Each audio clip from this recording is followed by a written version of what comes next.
Okay, guys, we are live! So for those listening at home, welcome to the Dungeon Music's YouTube channel. My name is Kevin Madison, and I'll be your friendly shop steward today, because today we are carrying on with our ongoing campaign playing Paizo Publishing's outstanding Pathfinder 2nd Edition fantasy RPG.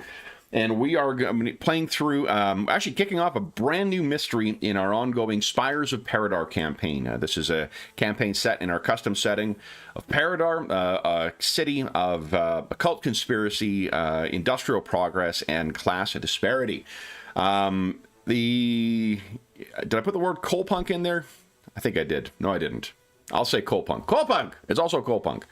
And with me today are the stars of the Spires of Paridar campaign, the Illuminators themselves. I'll go the order I've got you guys on the screen here. Why don't you tell us who you are and who you're playing today. First up, we've got Sean. Hey, I'm playing Golag, son of Doc. He is a orc witch detective. Very nice. Next up is Ingolf. Hi, I'm Ingolf. I'm playing Basil Rathbone, who is an Isoki investigator. Nice. And last, but certainly not least, is Darren. Darren here. I'm playing Dr. Adam Ersprung, who is a creative flesh warp inventor, and his trusty sidekick, Igor. Nice. I think he's Forgor now, isn't he? Igor Mark IV. Yeah. Igor Mark IV. All right, so guys, this will be kicking off a brand new adventure, and I'll tell you at the end of the session what the name of this session, or this mystery is. But first, let's do a quick recap of what's happened last time. Our last session was an intermezzo break between mysteries. The one before that, I believe, was our recap, our 1.5 year kind of retrospective. And then the time before that, we wrapped up the 9-part, the Patchwork Pauper mystery. So what happened last time, guys, and where are we seeing our heroes to start? I need to open up one document as well while I'm looking. I mean, last time we did a lot of just finishing off the previous mystery, so we continued our search for Dr. Raycroft in the sewers. Yeah. We gave up, or Adam gave up chasing his, we're calling her Adam's sister, Eve. Yeah. So we gave up on that for now. She escaped. We got ourselves in especially Adam got himself in quite a bit of trouble in the underground rivers, and when we met some troglodytes. Yeah. Jules Goth, I think they call themselves. But my compadres saved me on that day. We did finally find Dr. Raycroft and the rest of his household, his staff and family. We rescued them. There was quite a sort of back and forward debate whether we think Dr. Raycroft was telling us the truth, that he wasn't involved in Adam's creation. I know Basil was fairly confident he was lying in some way about a lot of the things he said. So there's a bit of a sort of mystery left over that, but we've left it for now for them to get their house back in order and sort things out while we continue our other missions. And then near the end of the session, Sally had some sort of strange sleepwalking incident and found herself, was it the canals she was? Yes. She was walking along by the canals, met 6 creatures of the same race as Sally.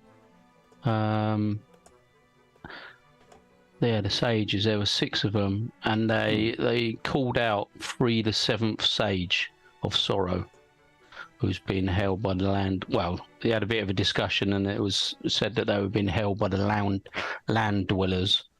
So, yeah, it was Free the 7th Sage, or the 7th Sage, but it sounded like that was a really bad idea when Sally reported it back to us. It was like almost... She wasn't so sure about that. Yeah, but it was like summoning Cthulhu or something. It was like end of the world stuff. So we sort of discouraged Sally from it trying to was do that. the vendetta beast, the grudge butcher, and the bringer of ancient wrath. Why does that sound bad? Yeah, it didn't sound great to us. So, yeah, we're trying not to free the seventh sage. Okay. And that was sort of where we left it, really. Yeah. Or at least not without a paying client. Absolutely. Ingolf, you were to say something? Yeah, I was. That sounds like a very ugly divorce. The grudge butcher. And... All right. So then, is there anything else that we need to talk about in our recap, or are we ready to kick off today's session? I think we just discussed what we was going to do. We was looking at the little village or town just up the coast. Yeah. We were looking at investigating the black. It wasn't called the Black Ship. I can't remember the name of the ship that went missing. That I know Golag has been very interested in. Oh yeah, looking it's into been out further. there a while now. Yeah, that investigation on hold, a little bit on the shelf. That business card has burning. been its one corner is absolutely ruined. Right, It's it is constant worn play. out. I need a new card. It was Mr. Dwight Parlow of the Paridar Assurance Agency, I believe. The Assurance Insurance Agency. And he wanted to know about the disappearance of that ship, the Black Wall. Black Wall, yeah. Yeah.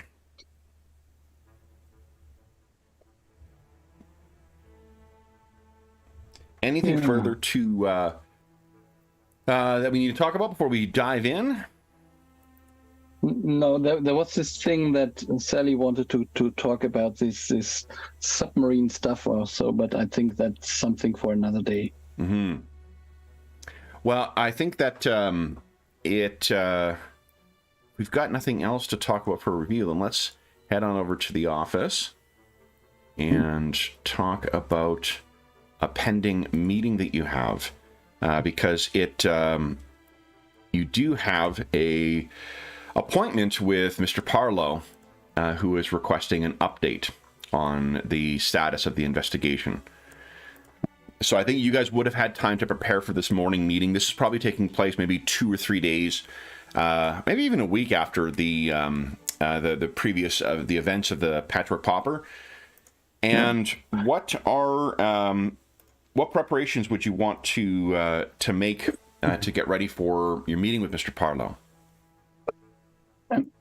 I think that Basil wanted to contact the monster hunter. I don't know. What was he called? Archibald Morgan? Yeah, Archibald Morgan, because we were suspecting that if these creatures are still alive or roaming the town, that there should be some traces and they would probably know of it. Okay. You can assume that he has not yet made contact with you, which means he may be on a hunt. Yeah, okay. So, but we'll note that you've reached out to him. Okay. I mean, we'll want to meet and refresh our memories of what we have done and what we have so that we're conversational. Yeah. Let's see. What have we done? Says so you can picture he's pacing back and forth in the office doing that, and then he stops and is like, wait, what have we done? Yeah. So you remember that you ordered your special investigator Sally to trace the harbor, and she reported back that there was some kind of monster roaming in the water or under the water. You remember that? Yeah, it attacked her, right? Yes. And she came back with something that actually I have forgotten. I think Basil would know, but she brought something up from the sea. She found something, but I can't remember now. I have to check my notes. Does anyone know? Just having a look.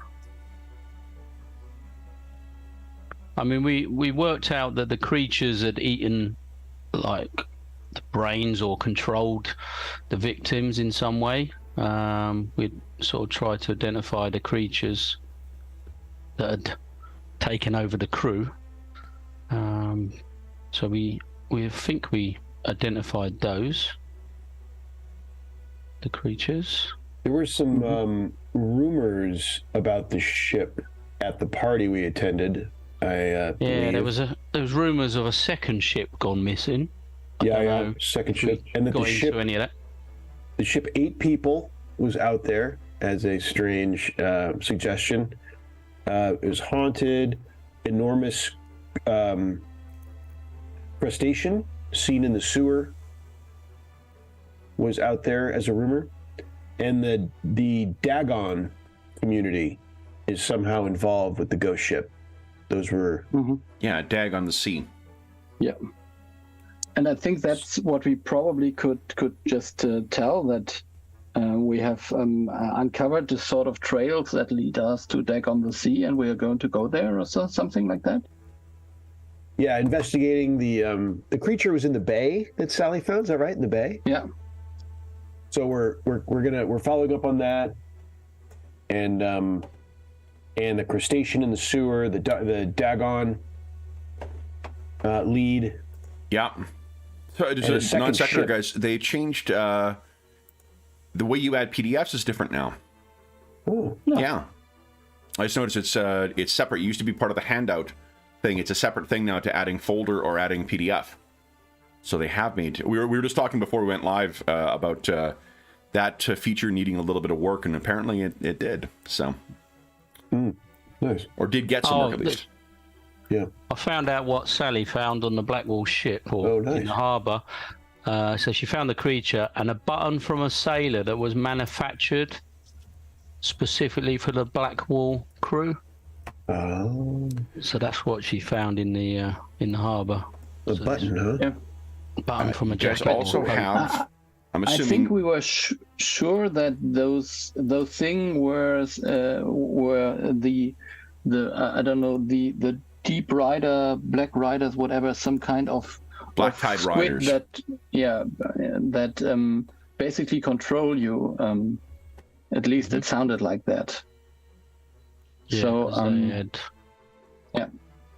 they had incisions where some sort of tentacle or something would prevent the skull or something.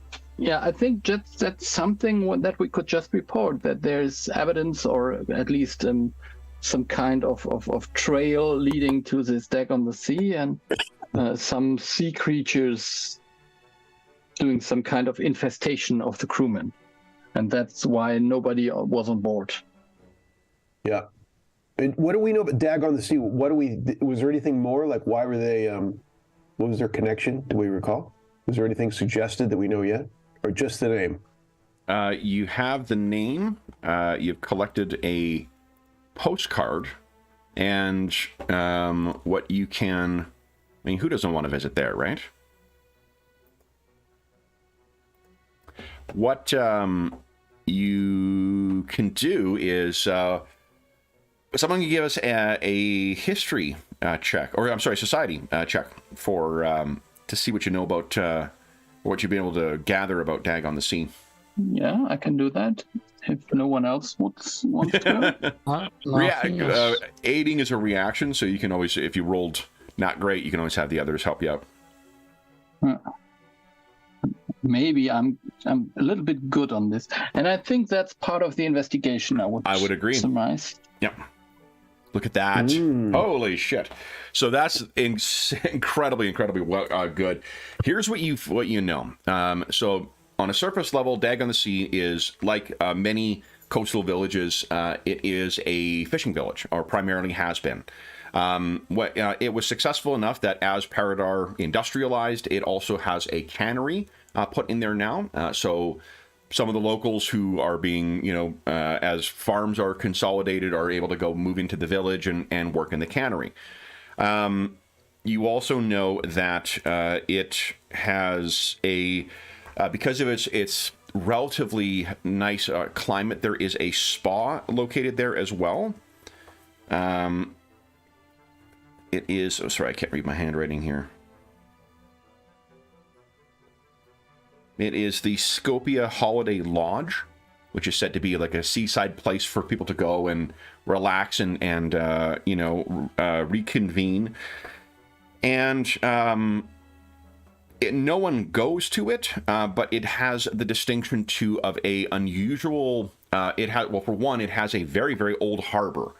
In the postcard, you can see the picture. This is something you don't really know what it dates from, because history is always a little fuzzy in Paridar.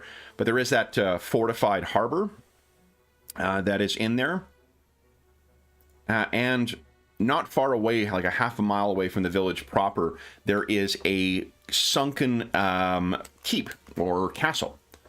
Something that, because of some cataclysm, had fallen down into the sea. Mm-hmm. And that, I think, because of how well you rolled, I'll tell you that there is some occultic rumblings about that as well. The name is said to have it's said that there is a different name for the keep, but they have just forgotten it now, and all locals just call it the old keep. And what you've found as well is that, with changing circumstances, there have been, what you've heard, challenges keeping the cannery full. The fisheries weren't as profitable as they were hoping to be, and they weren't going along, but that has changed within the last year. It seems that the cannery cannot get the materials out fast enough because they have so much material now. That's what you've heard about Dag on the Sea. That the fishing is so successful that the canneries have a lot going on. Oh yeah, like the fisheries, the cannery was set up at first, and initially they weren't certain they were going to be busy enough for it, and that seems like it would even, it might have been a failure, but in the last this season has just been phenomenal. Not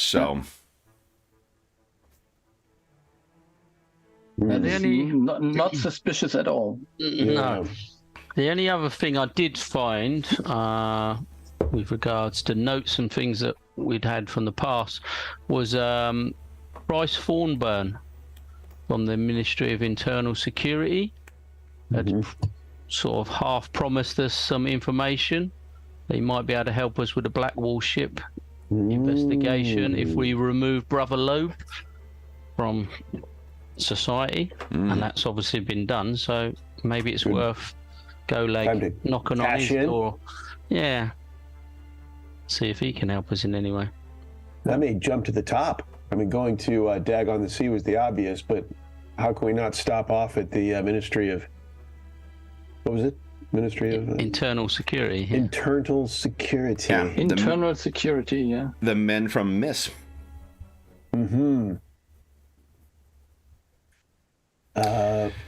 Good. Yeah. Well, that gives us plenty to talk about then in our meeting. Okay. So just to be sure. So what is the strategy? So do we say as little as possible to the client, or are we more honest, or do we overpromise a little bit? I think like our initial, we tell them that we have come up with I think we hit him with, we try to give him the 27-pound report, that you hand the professor the nice weighty tome, but it doesn't have to have all the tidbits. I mean, maybe, we've got this, and this. These are promising. What do you think? What do you think there's anything here we don't? How about this? What do we not want to tell them about, if anything? Maybe that's a better... I think we might tell him about Dag on the Sea, but maybe we wouldn't want to talk about the Dark Tide Riders right now. So just say that there might be some hints that the ship was seen at Dag at the sea or on the sea, and we are following that trail without going into more details. Because I don't know, talking about a squid invasion always sounds a little bit paranoid to the ordinary people. And should we mention that we might get information from the Ministry of Internal Security, or is that something that one does not bring up? Probably one does not bring that up. What do you think? No, I think I would. I don't think you would say that you have a liaison at some ministry. Yeah, I don't know. Something I think that's like a good call. Because I was going to say that the counter argument is that it makes you sound good. Obviously, yeah, I'll be checking in with the Ministry of Internal Security, of course. You know, this kind of thing, that we're connected. But I think so. I think that's a good middle ground. That not to mention it by name, but to say, yeah, we are liaisoning with our obvious high connections in the city to see if anything shakes loose. Do you think it's good news or bad news for a client to hear that the Ministry of Internal Security is also looking into their affairs? Well, I was saying that we would be asking them, not that they were looking into it. But I mean, that's sure. You know, yeah. I'm not saying I don't know what the answer to that is. I just thought I'd throw that out there. I think it'd go either direction. I mean, I think that it becomes more important to they would be. My guess is they would be. It would be alarming, and so they'd be more urgent. They'd be all the more enthused for results. You know, so something like that. But in any case, I think it's good not to mention them. I think it's just that we're going to check our high level city. So and Golak, I did understand correctly that you wanted a full report with all my notes in the unabridged version for him. So that will be, and I show off this kind of thing with notes, and certain notes are not within them. Something like that. I think they appreciate these things. I think that you get the kind of face. We're looking for the O face, like yeah. I think the O face means something different. Yeah, I switched. I went from O to right there in midstream, if you will. Turns out Golak really is only interested in the business. We want our clients happy, people. Very, very happy. Yeah. All right. So then. So the face. The face. Okay. Okay. Anything else you wish to do before you have the meeting with Mr. Parlow? I was just trying to remember this Mr. Parlow. Did he come across like he wanted the actual factual correct information, or was he just wanting to shut this case down and he just wants... Yeah, that's what I thought. He wanted to just something that sounds plausible, shut the case, move on. Yeah. Was it one of those? It should be a natural course or a higher power or something like that, so they don't have to pay. Yeah, because it's an insurance claim type thing, isn't it? Yeah. What's it say about my day life when I'm like, the insurance companies are criminals, the lawyers are criminals? So I have down that he wants us to determine that it was either an act of God or an act of subterfuge by the crew, or that we can't determine the cause. That's what I have down in my notes. One of those three: act of God, act of subterfuge by the crew, or we can't determine the cost. Any of those three will get us paid, is what you're saying. That is my understanding from our last meeting. With but then again, we could just say that we can't determine the course and follow our investigations nonetheless. I mean, it would be not the morally right thing to do, but it will get us paid.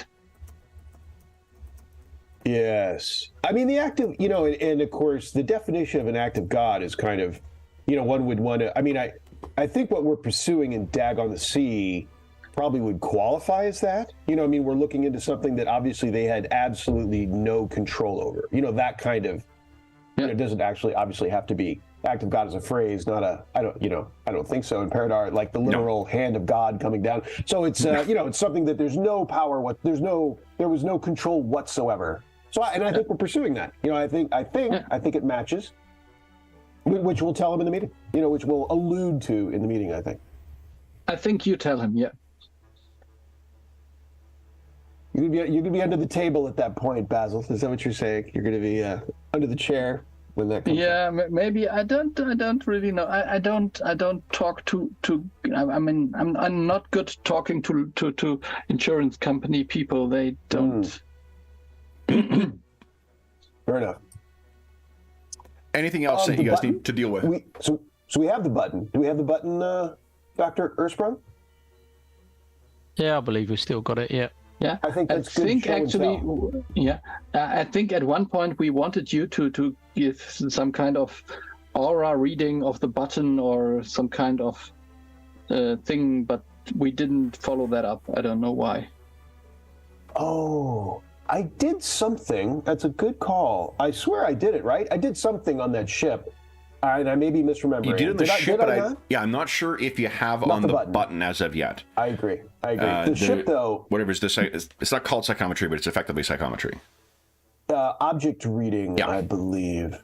Not on the button, but I did do it on the ship, and that's a good callback. What happened, does anyone recall how that went on the ship? Did it come up with anything we haven't already discussed? I don't know if I think what it might have been is that it didn't work on the ship because the ship is like the object. Let me just double check what the phrasing of the spell is. I think it's something like you need to be able to hold. But let's double check here. Or it's read object, isn't it? That sounds likely. Yeah. Yeah, I don't remember you doing it on the ship.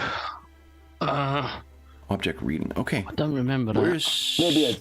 Maybe it's from, is that from, what do you call it, Dark Archive? Or at least it should be. Or Player's Guide, maybe? I thought that was in, because I can't find object reading in the core book. Interesting. Let me take a look here. Ooh, I have forgotten where it's from. Let's see. That is okay.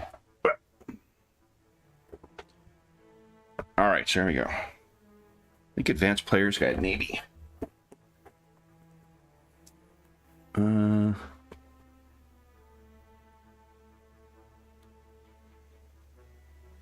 Yeah, I think that I might have ruled it because it's an object, not a vehicle. Okay. Which does seem like some DM bullshittery that I would pull. Yeah, it's on the Advanced Player's Guide, yeah. Okay. I'm just going to see what a vehicle is identified as. I just don't remember. I remember that we talked about that, but I don't recall anything coming from it. Yeah. Which makes me think that maybe, yeah, I don't know. Yeah, vehicles are vehicles, not objects. Oh. So, okay. At least they're not identified as objects, but let's take a look. I'm not sure if PF2 indulges in this level of pedantry, but I will have to see. Object, also see item 271, 273. I had my suspicions. Here we go.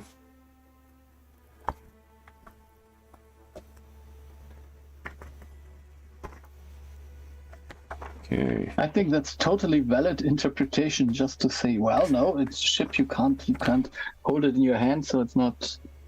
Well, yeah, so it's not. An insurance guy would certainly appreciate the details. Like, listen, that does not qualify, sir. And he'd go, oh, sorry, I'm switching to ahs. Ah. Yeah. Yeah, I don't see, there's not a specific thing. Well, one of the things they reference is, the bulk of vehicles, of items. And so I'm assuming items are things you can carry. Vehicles are things otherwise. Or objects are items you can carry. So that means that, absent some serious magic, you're not picking up the, picking up the ship and studying it.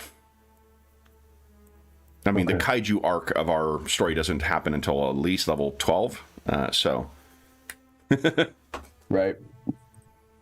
Yeah, I will say, for that. There are kaiju rules in the Monsters of Legend sourcebook, which are pretty fucking cool. Yeah. All right.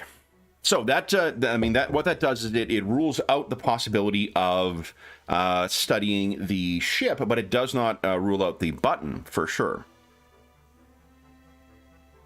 Should I give that a run since we've got time?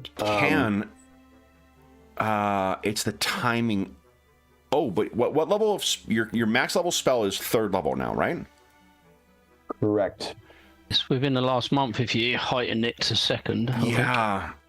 And I'm trying to not sure remember. How long ago it was. Yeah, it's a little bit more than 2 days more than 1 month, maybe. Yeah. No. What that does mean is that there are those who are diviners who could access that, and I believe you have a contact at the college in the College of Divination, because is not Professor Morris Watson Full a diviner? That might be the case. Something similar to that, if not. Yeah. Here we go. There's Morris Watson Full, and what is? Let's see here.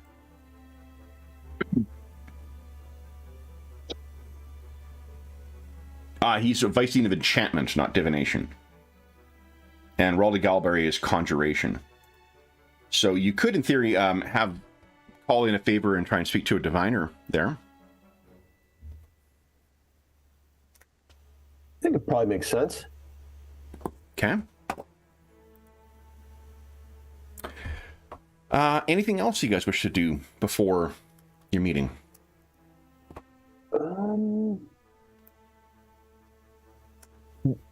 Wasn't there... Who was the person? So, let's see. Sally encountered the monster in the bay, and didn't that led to the underwater suit line, right? Or submarine suit, some kind of thing like that? A person? Wasn't there a person? That was unconnected to that. I think that when she was... Mrs. Hunter was trying to introduce her to someone named Captain Zalazo, who apparently had built this underwater thing, and I believe that came up because of the talk about the broken spire in the Poverty Pond. Okay, so unrelated. Fair enough. Just checking. All right. She has not yet met with him as well. All right. Well, like I say, unless you want to speak to the Internal Security Ministry to see if they can shed any light on before the meeting, or you can do that afterwards. Probably got enough to...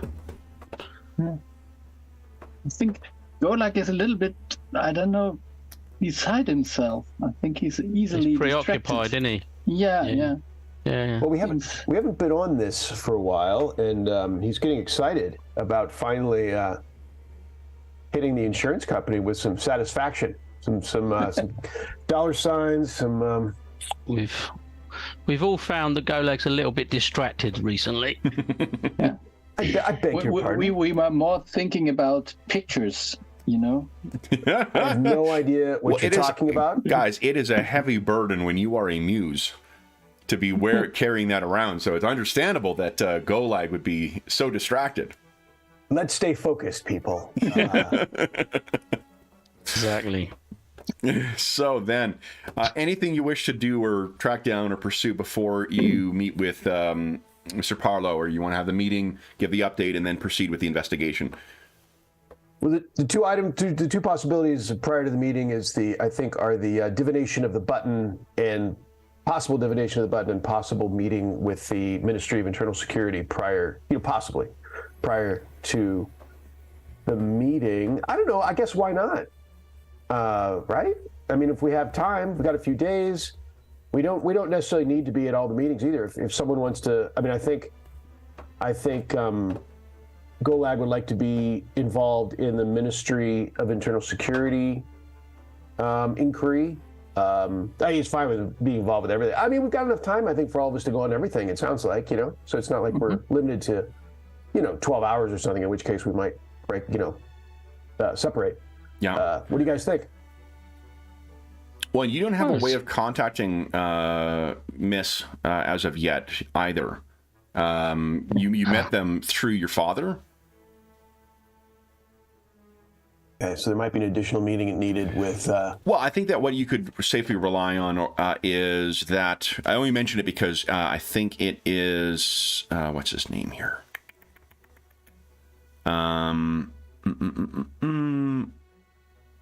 Who's your buddy? Your orcish buddy? Skulldug, right. Or Skulldug? Skulldug. Do we not have a handout for him? Maybe, I don't know. I've been pretty intentional of not doing my normal custom of naming stuff bullshit that I can't find again in this game. Definitely. That's what I have. Yeah, Skulldug. Maybe I don't have a handout for him. He's kind of shadowy. Yeah. So, in any event, that would be, I think, maybe the way to, that's the way you sort of received information thus far. You could also approach your father directly, or you could just approach the ministry directly and say, hey, motherfuckers, we finished up what you wanted us to do. Where's the, Yeah. I think Skulldug's a good, I mean, this doesn't strike me. I don't want to asking my father for a phone number is not a reason for a meeting, I mean, unless I happen to already be seeing him, that'd be fine, I guess, but I don't know. It didn't really happen. You guys are not really a meet for Sunday dinner type, it seems.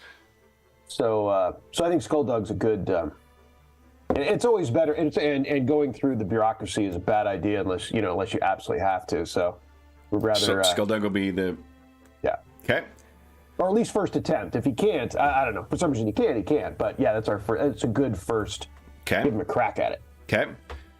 One of the things we haven't talked about yet is how Golag spends his leisure time, like when he is not working on the business or whatnot, whether he has any of that leisure time. Your father has partially ingratiated himself into the upper echelons of partly because of probably blackmail and probably ruthless delivery of services, but he also is a, part of that kind of the mucky muck set. Does Golag follow any of those things as well? Going to the opera, attending fashionable salons, anything like that? You mean when he's not carefully rearranging the portraits in the office? Exactly. Let's be honest, portrait. Yeah, he does. I mean, I think that let's see. Yeah, and I think he likes it. I think he caught the. He was brought up that way. It's a good. I think he enjoyed it, and he was pretty good at it. His father was a little too greasy about it. I mean, I think Golag thinks his father was too.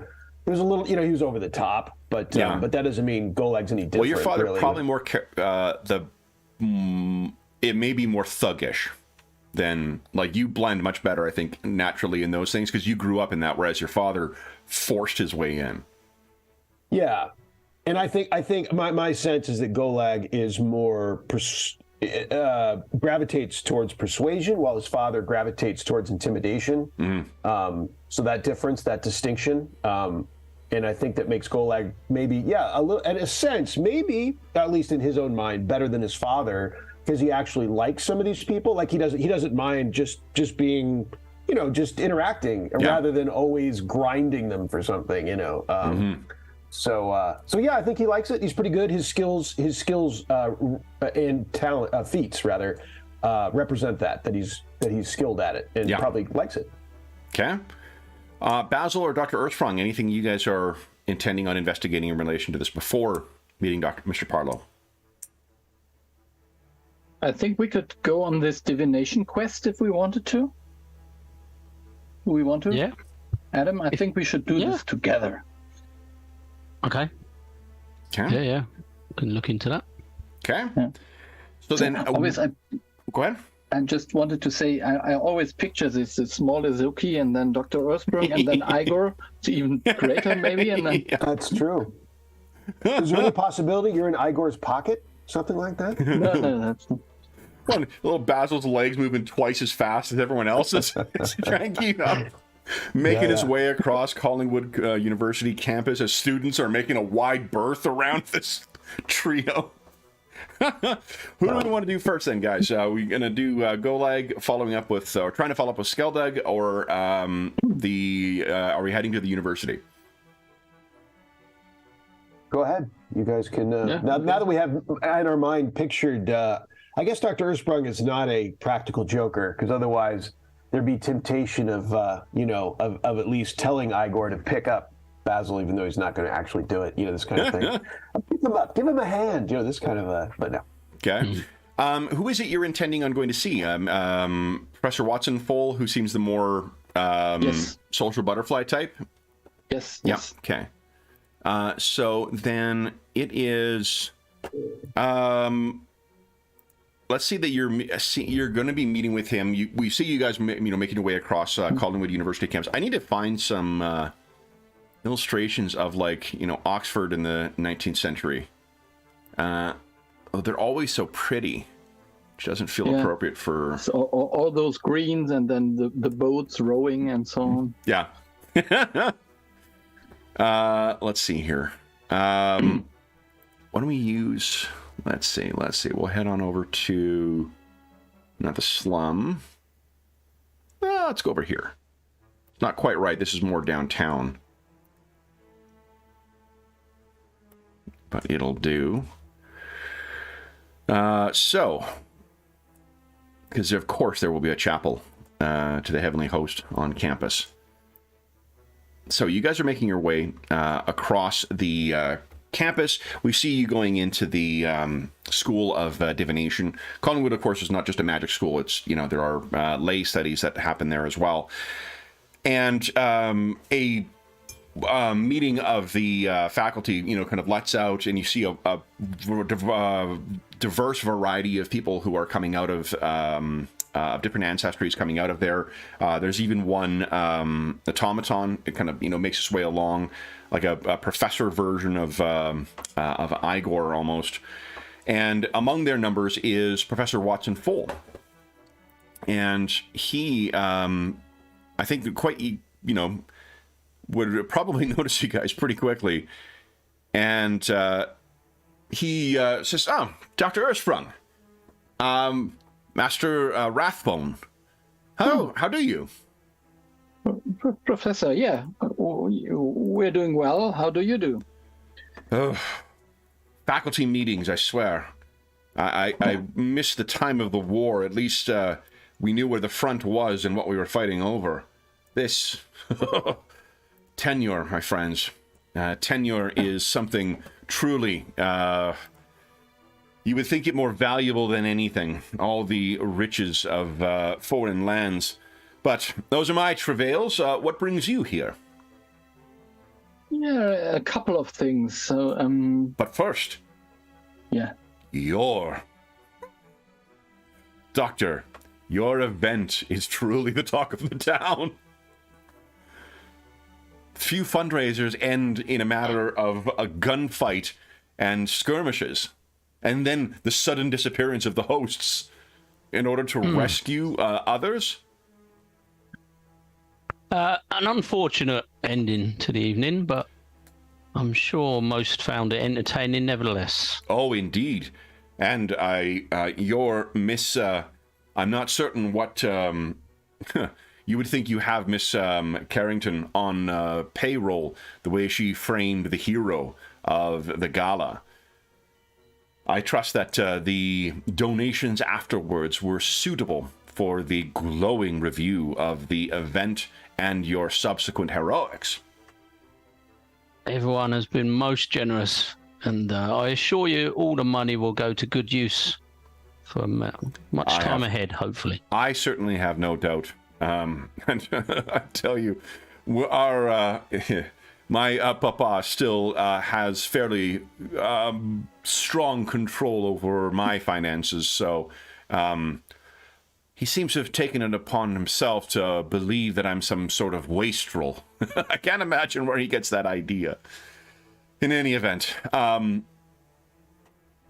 shall we adjourn to my office? I assume you are here to meet with me, or is this my arrogance, as my papa says, taking hold? No. We are here to meet you, and we are very...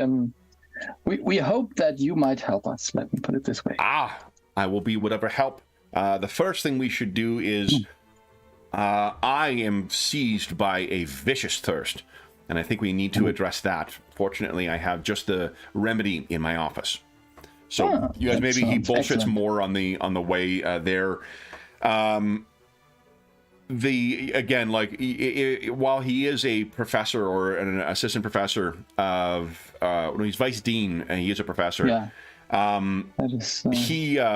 He probably would be able to, also teach lectures in parroted gossip, because he makes Ms. Lagrange look like she's an amateur at this effort. You reach his office. He breaks out some, cognac, pours for everyone, or a brandy in any event, and then says, "Now, how might I assist you?" He leans back in his big leather, wingback chair after having had a big gulp of his libation. "How can I be of assistance?"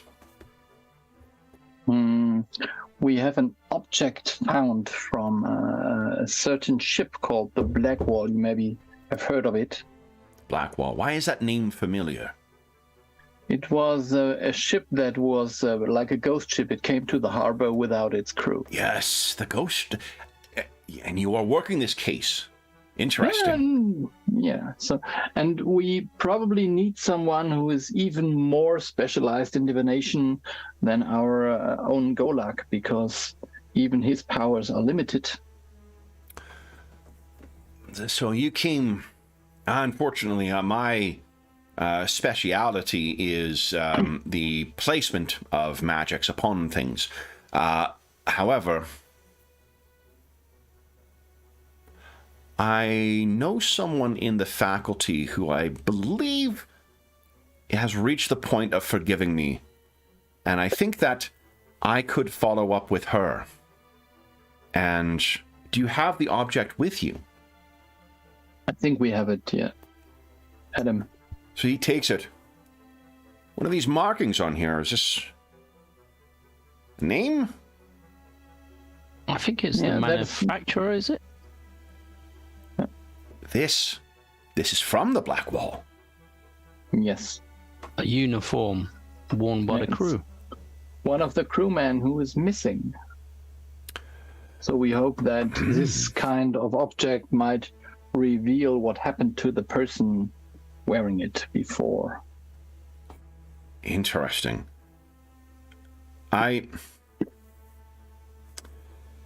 If she has not forgiven me as of yet, I will do my very best at apologizing and ensure that we get some information for you on this button. Okay. Then, might I keep this then? Yes, you may. She is not as interested in the comings and goings of the city as I. Perhaps the pitch to her might best come from me alone. Though, of course, it is what got us in trouble the first time. He kind of swirls his drink as he's lost in memory. Yeah. And you might be interested in, just because you maybe, actually, I think that's how we got to know him in the first place, that something came up about the Harpy as well, and your friend Dr. Moore. He stops, and his caddish affectation kind of drops away for a moment, and he's like, "Dr. Moore, you found information about him?" Let me say it this way. It seems there might be some kind of connection or some kind of relation between the two cases. We are not sure, but I think you ought to know that this might be something you may have interest yourself in. Do you think he... so I'm just trying to remember... Is it Thomas Moore? I think it was Virgil Moore or something like that. Virgil. Yeah. Thank you. Yeah. Virgil is... Do you think Virgil still lives? We don't really know. I'm pretty uncertain about that, to be honest. But there is some evidence that maybe something from this crew is still alive, from the persons missing. Something. Yeah, there was some kind of... Let me just say that there was some mental connection at some point between our our SKT and whatever was hunting whatever on that ship, or maybe the people on that ship. We are not really sure what happened there, and I think that's something we are hoping to find out. His shoulders slump a bit. Yeah. I see. So, perhaps some insight into what misfortune befell Virgil, and not that he yet survives. Yeah, it seems to be that there's some deep sea magic involved. Let me put it this way. Deep sea magic.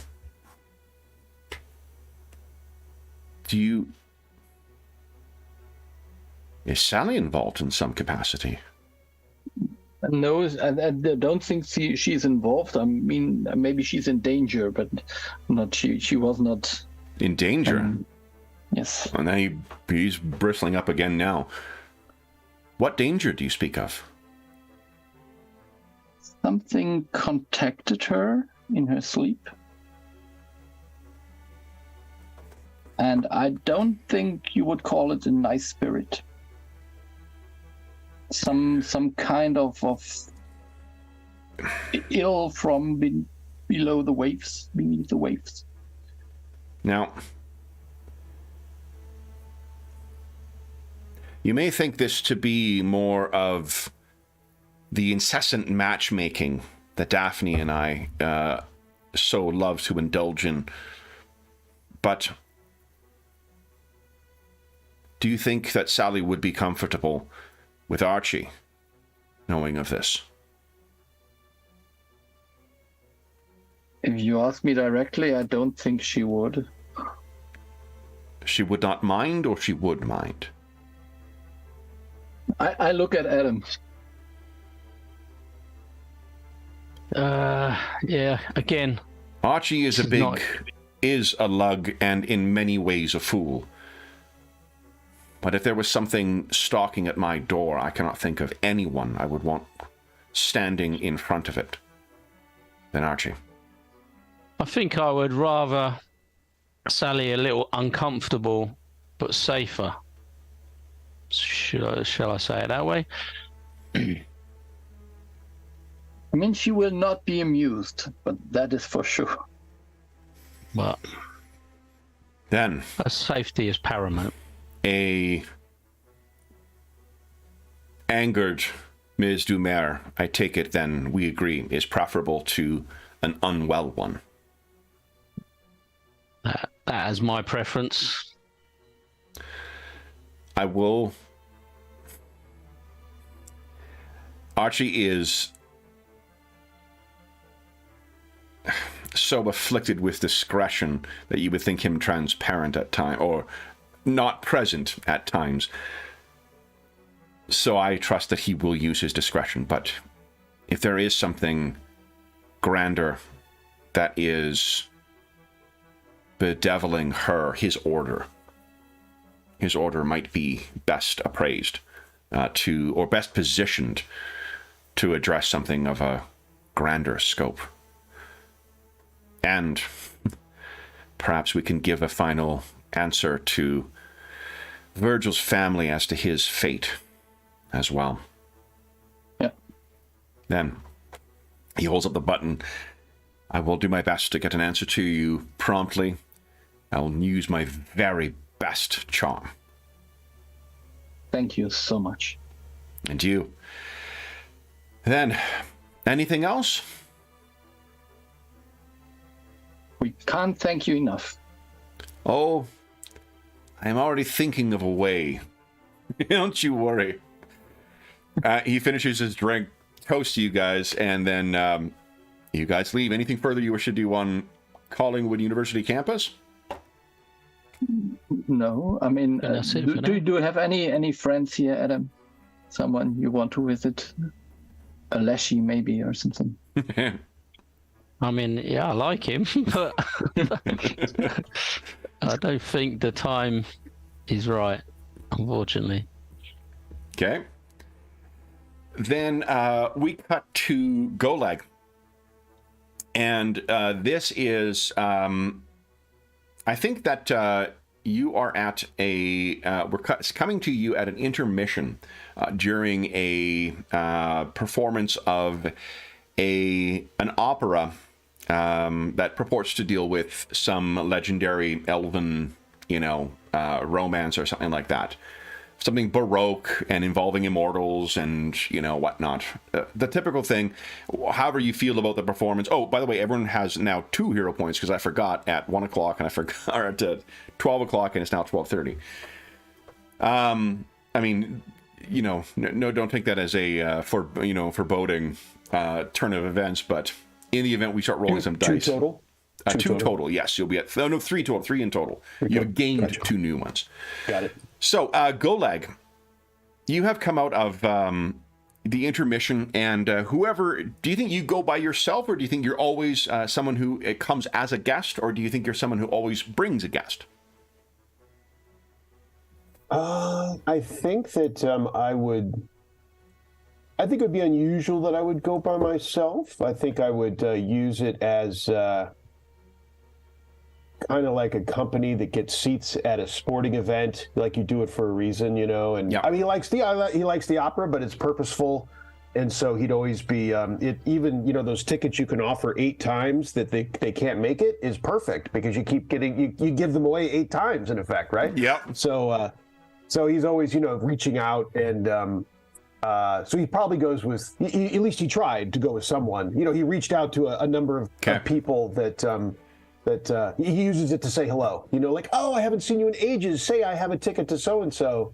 I think what you find is his standard thing to like. Does he wait for refusals, or does he ask for people knowing that they're like a bunch of them are not going to be able to make it? I think it's probably.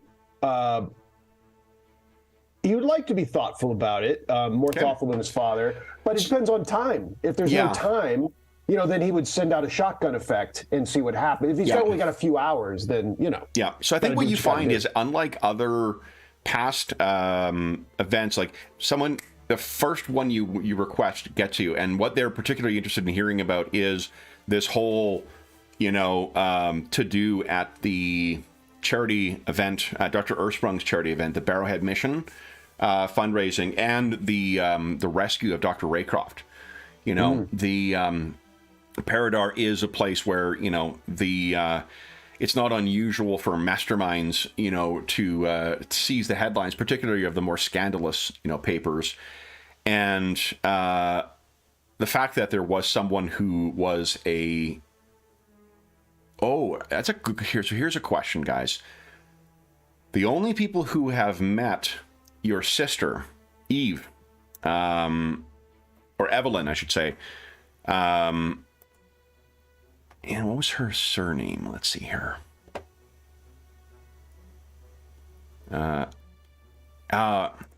Evelyn Eisinger? No. What the heck was it? Did she give a surname? Einzigartig. Einzigartig, yes. Okay, Einzigartig, yes. Yeah.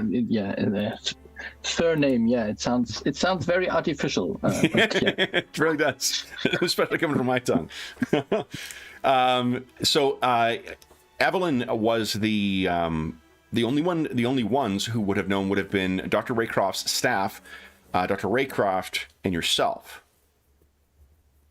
Do you think that you do you do anything to prevent him from saying who it was who kidnapped him?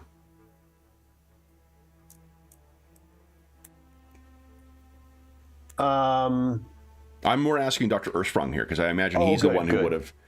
I'm glad you're asking Dr. Ersprung. Yeah, he may seek insight from you guys as well too, but good. He would be the one who would be able to tell Dr. Ersprung, like, don't tell anybody. And if you think that Dr. Ersprung would not have given a thought to it, then it's probably out. Then there probably was a headline about the. I think he'd have just been too caught up in it to think about it. I think he'd have just been focused on little Adam and whether Raycroft was involved, and so I don't think it would have been on his list of, oh, make sure you tell him this, or so I just think it would have come up too late. Yeah, because of too late.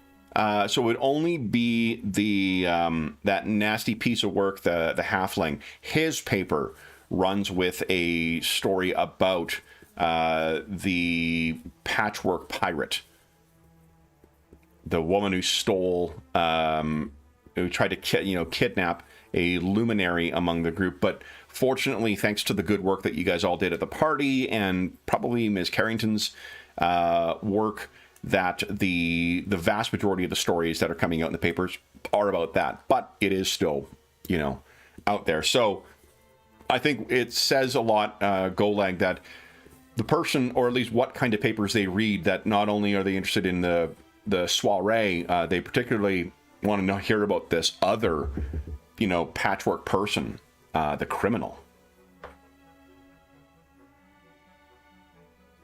I think that, particularly on the patchwork, I think on the party and the all the shenanigans afterwards, I think I would, I'd be fine with regaling them with, heroics and this and that.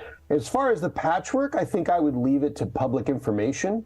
Like what if whatever's out, I will try to, I will do my best to make it sound like a little bit of inside information, even though it was in the papers. I can neither confirm nor deny particulars of an ongoing investigation. Right. And then if it gets to the edges, and of course that won't be enough, and then I'll do stuff like that. Yeah. Okay. Yeah. So you were on break, and and let me say that I have in my mind that I always love that The Untouchables with De Niro in the audience of the opera, if you recall. And it's great in the movie because there's crimes going on at the same time, if I recall correctly.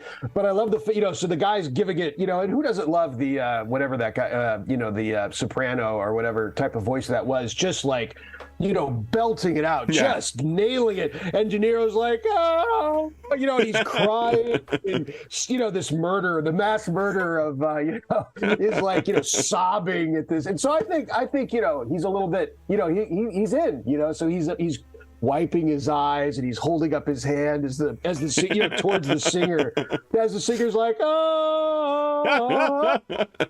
So Golag's like, yes.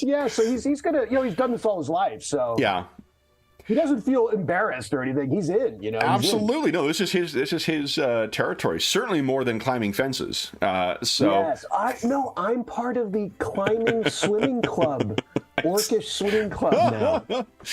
Okay, now you are on it's intermission, and you can picture like there's the diversity of ancestries cuts across the different class spectrums in this. So there are well-dressed members of all ancestries in Pathfinder, and you're standing off on your own. You've got a brief moment. You can hear the sort of the forced laugh that your father uses, and it's it to be practiced because it's so loud, and so that it's almost like a brassy tone that cuts through the white noise of one of these things. So he's very good at keeping attention on himself, and you see that happening, and kind of go back to your own thing, and you hear the voice of someone. Perhaps it's the combination of how moved you were by the performance, and then the distraction and the irritants of your father's presence here when you're trying to make your own impression. Your guest is off elsewhere, and you hear the voice of kind of a raspy, higher pitched kind of voice from down below, and the person says, "Quite the performance." And you look down, and there is a little kobold, orange-skinned, scaly, but clearly like the kind of people might have their hair done if they had hair, or they might have their nails done or whatnot. For kobolds, this guy has had his scales fully cleaned and kind of polished, so he cuts like almost like a it almost like speaks to the draconic ancestry of their species, because he looks quite regal, even though he only stands at a paltry 3 feet tall. He's dressed in the full black tuxedo you would expect for such a thing, but one curious thing at his lapel is a white blossom of Paridar. And you may recall seeing those among the man from Miss that you met before. It's not a common thing because they are such ubiquitous blossoms and they seem to grow everywhere. No person of culture would think to wear something like that as an affectation. It'd be akin to wearing a dandelion, you know, but even more corrupted, because these things always grow out of other plants. And yet, here is this impeccably dressed kobold wearing a white blossom of Paridar in his lapel. And I've never seen him before. Is that correct? Not at all. Well, hello, my friend. Indeed, that this rendition gets me every time, and I'm still kind of cleaning myself up, around the eyes. And at the end there, I could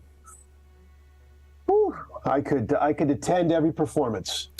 Are you so moved that you cannot speak?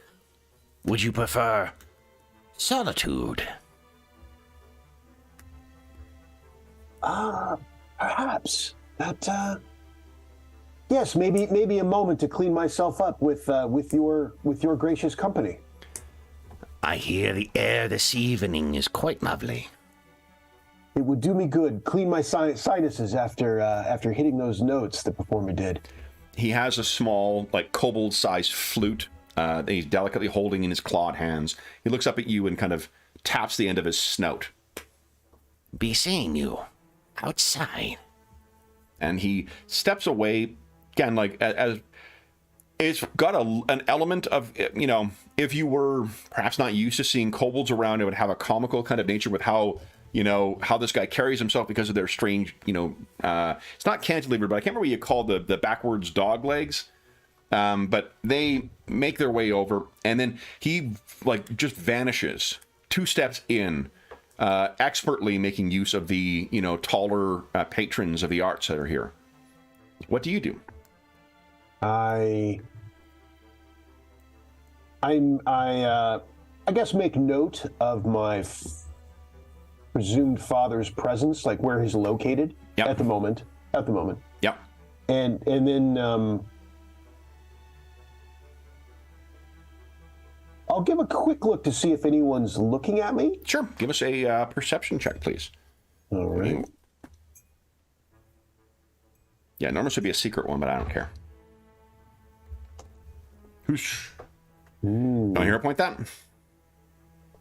Sure. As a 3 you rolled. Yeah. You're better. There you go. You're fairly confident that you, well, so here's the thing. You're fairly confident that no one, apart from the one obvious plant that is near your father's, your father never travels anywhere. And he's, you know, he's getting up in age and whatnot. He still can mostly handle himself. He is a, you know, an orc who, although he has opulence and whatnot around him, he is not someone who is unblooded. However, you can see that there are still at least 1, possibly 2 bodyguards who he has with him, and they seem to be doing a little bit of double duty, keeping an eye on both him and you. One looks to be, they have a kind of, you'd think at a glance they're human, but there is an otherworldly, almost a glow to their eyes that may bespeak some kind of celestial ancestry or connection. But they are trying their best. If you can picture almost like a, so think of it like what, you know, a classic kind of Man in Black type, you know, Secret Service type thing would be, but instead of like those mirrored glasses, they're wearing those fancy shades that Gary Oldman wears in the Bram Stoker's Dracula. So Victorian era sunglasses covering to try and cover their eyes, but this one's down just a scooch, so you can see the golden glow of the eyes. He's trying his best to not look like he's observing you as well, but you're certain that he is. Apart from that, nobody else. So I will, can't help it. I will endeavor to try to make my way past one of them, past that gentleman, past that, and whisper, I'll be outside for a moment, with a wink, and then head outside. Sure. So you step outside, and there are a couple of groups of people. Why don't you give us another perception check, please? Okay.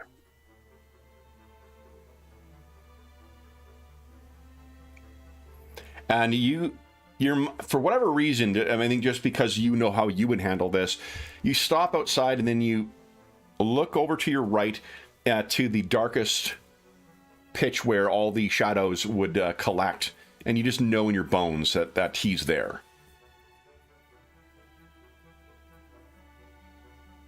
I will. So is it on the? It's on the terrace still. It just this would like there would be like maybe 2 or 3 double doors that would lead out onto the terrace here, looking out over the rest of the city. There would be, or at least the plaza that's around here. There would be on the farthest to the right there, big beautiful Gothic accoutrements on the outside of the opera, and within there would be little nooks and crannies still on the patio, but just like a place you would never want to stand, because why would you put yourself in the very corner there unless you were trying to, be inconspicuous and observe what was going on. But it's there's quite a few people around. There's about 3 groups of people out here, like maybe one group of 5, one group of 2, and then another group of like maybe 3. So some lovers, a group of friends, and then maybe just people who are all enjoying cigars or cigarettes or pipes or whatnot outside. All to the left of you. To the right, there is nothing but the darkness. And you are fairly certain a small individual wearing the white blossoms of Paridar. I'll give I'll use some of this to give a cautious, I'm presuming that this person is attached, with who I think it is, but who knows? I don't know them. So a little cautiousness about danger, a little bit, since I'm out here by myself. And this character is obviously a little shifty, hopefully shifty in the right way and not in the wrong way, but so I'll be a little cautious about it, but I will approach. Okay. So if you're being cautious about it, you're looking around, and now that's curious. In the square, very much like the illustration we see here, there is a plinth in the middle. Not one of the spires that are so very clearly characteristic of Paridar. A plinth that was raised to some long dead person. And on the top of the plinth, there sits an owl. And you're not quite sure whether this owl, I believe you're trained in nature, right? Let's see here. I don't know. Let's see. I am not. You're not. Okay, so you can give us a nature check. I'm an urban guy. That's true. City boy. City boy. It looks poor. I'll try, yeah. Well, you know, hero point that? Okay. Yeah. We'll burn through these hero points here. Nice. Well, again, my compensation is based on a spending narrative meta currency basis, so Right. You guys are helping my end a month. Okay. Then I'm gonna get that set of steak knives, I swear. So I think that you're like whatever. So it's just a bird. Nothing to nothing unusual about that. If you had been better at that, or had you rolled better, obviously it would be unusual for an owl to be in the middle of particularly a high trafficked area like this. But in any event, nothing else. So you've looked over. What do you wish to do next? I'll head over. I will. I will approach cautiously, but approach. So as you slowly step your way over, you can see that he does seem to step out into. It's not obviously you're orcish, so you can see in the dark, but he steps out in such a way that he was concealed behind something, And he sips on that flute of liquor or whatever it is he's drinking once again, and he nods. A lovely evening, is it not? Beautiful. No question. Indeed. I hear you have been asking to speak to the men from Miss. I'm impressed as always by the ears of the city. Indeed. One notch shout to get our attention. You were promised something by Miss from your handling of our errant priest. Yes. Assistance with a certain missing ship, the Blackwell. Indeed. We hear that you have uncovered some. We've uncovered some leads. Indeed, we have shaken the. What did you call it, Kev? Oh no, I'm sorry. We have shaken the white blossoms, and we have some rumors and tales and threads have, some better than others, have shaken loose, and we are hopeful for these. I can add to your considerations that the Church of the Heavenly Host has concerns over the doctrine of the parish bishop in Dag-on-the-Sea. Sorry, it would be the parish priest. The bishop wouldn't have been set in there. It would be elsewhere. They have undertaken some cautious inquiries. And as of yet, have not found an answer, and indeed, their investigator, it seems, has disappeared. And when you say their investigator, you are referring to Moss? Miss would not send. The church has their own inquisitors. Let's see. A priest. Interested in the doctrine. In ensuring compliance with it. Mm-hmm. What do you propose?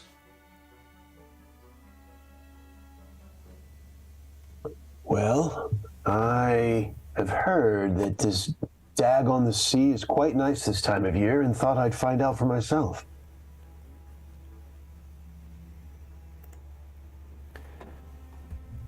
That may align with the interests of the church. To uncover the mystery, I would presume. I think the gratitude of the church in uncovering the truth. The church of any themes is interested in truth. That is what the heavenly host offers, no? Indeed. If you bring that, if you bring that to them, they may be most grateful. And do you think the church has would be able to assist with the Blackwell, or would this be just something to add to our allies? You have a meeting with Mr. Parlow tomorrow. Indeed we do. He may bring something to your attention on which an acquaintance of yours, Dr. Green, may shed further light.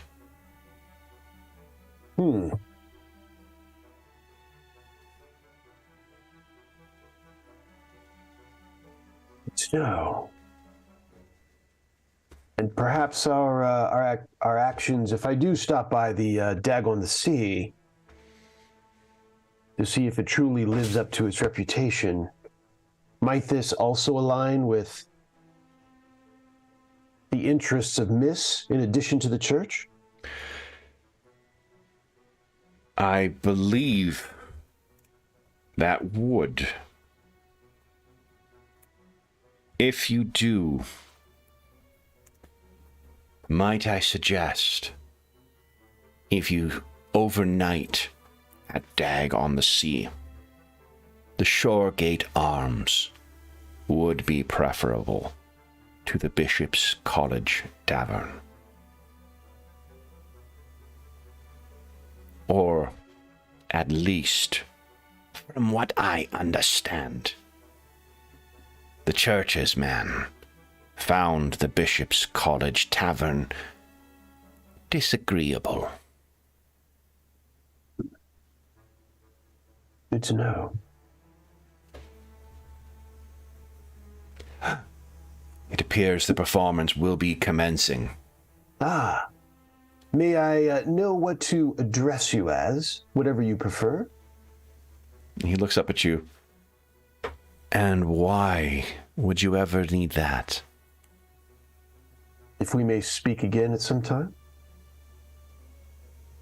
He just lets the silence hang, and you hear the person calling, back that you're coming back from intermission.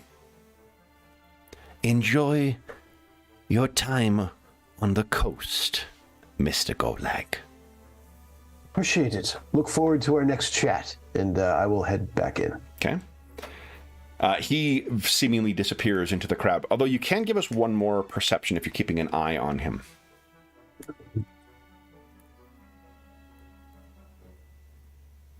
Okay. So that's good enough that you're actually not only keeping an eye on him, but he's not going to notice. You can see him moving through the crowd, and he's trying to do that trick once again to lose you. But you're keeping a close eye as you're going up, and your guest sees you and kind of waves, ready to go back in. And you look over, and you see the little kobold make his way along, and then someone kind of walks past, and suddenly what is instead walking along is a dark-skinned halfling woman.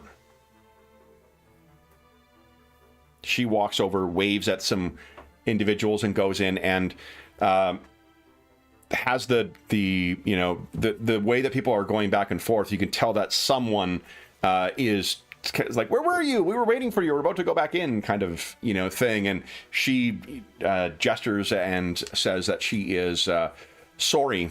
And what you can see is that in place of the affectation on a lapel, she instead has a single white blossom of Paridar in her hair. They head in. You head in for the remainder of the performance. You are back doing your marketing, and we are already at the mid-session break. So why don't we take our mid-session break now, refresh our beverages, and then come back from intermission, and we will see what happens next. So for those listening at home, we'll be back momentarily.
Okay. It's rare the first one back. Hey, everybody. THX, what's going on? I hope you're having a wonderful weekend. Hopefully it's not too smoky wherever you are. It is very smoky where we are. Where I am, at least. Okay. Let's see, do I need to change or load anything? I don't believe so. So we have no things to do in the interim. Good. All right. Always an interesting time at the opera. That's what I say. Yeah. Would it be of any... Goleg's curious as to which is the real him. If there's any possibility of him like making an Arcana check or anything like that that would give him any insight. Maybe not, but I'm just throwing it out there. Not without a spell to try and detect what the hell's actually going on. What you can do is give an Arcana check, though. That's a good way. You may have some insight as to what this might represent. It also allows me a chance to reference one of my favorite old D&D comics, too. Because there's a series of... it was after the AD&D comics, they started publishing a series called Forgotten Realms. And I can't remember if Jeff Grubb wrote them, but I think he might have... And an artist named Rags Morales did the art in them. And they're fantastic. They hold up pretty well as far as the comics go. But the one of the funny things I remember from one of the early issues is the halfling guy who's in it, the thief, he gets robbed at some point and says, it looked like Omen, the wizard who was in here. Like, how many things can look like that? And then there's just this one panel of like all these people giving all these different things that can change shape in it. Like, could be a doppelganger, could be a this, could be a that, could be a spell, could be a hat, could be a blah, blah, blah. And that's kind of what you're going to be coming onto. Is like, there's just a shit ton of things that either could, imitate someone else or, spells or magic items that can do that kind of thing. Yeah. So... Yeah, but not to be nitpicking, was there a thing about the flowers and magic that somehow they were affected by magic? The flowers were affected by certain kinds of warding magic. Yeah, okay, I see. Yeah. It took the essence out of the flowers and sort of shriveled them up. Yeah. If certain magics were used when they were in the area. Yeah. Darren, you have to mute yourself in row 20. I get double sound for you. Reset on you.